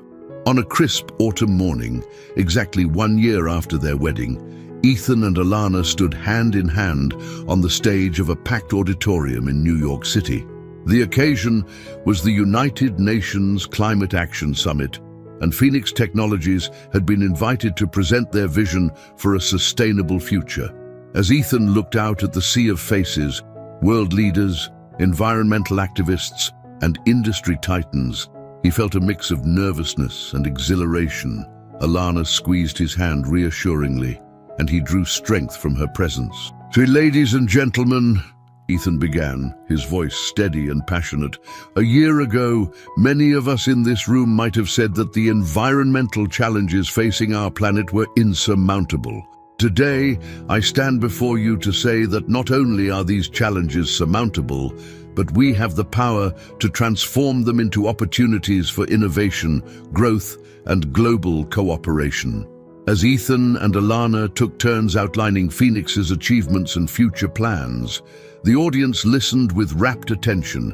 They spoke of the nanobot technology that had cleaned up the Brazilian oil spill, now being adapted to address plastic pollution in the world's oceans. They detailed their AI-driven crop rotation system, which was increasing yields and restoring soil health in drought-stricken regions of Africa and Asia. But it was their newest project that truly captured the imagination of those assembled. Today, Alana announced, her eyes shining with excitement, "we are thrilled to unveil Phoenix's most ambitious initiative yet, the Global Green Grid." On the giant screen behind them, a simulation played out, showing a network of renewable energy sources, solar, wind, tidal, and geothermal, interconnected across continents and oceans. "Imagine a world," Ethan continued, "where energy poverty is a thing of the past, where every nation, regardless of its geographical location or economic status, has access to clean, renewable energy. This is not just a dream. With the technology we've developed, it's an achievable goal."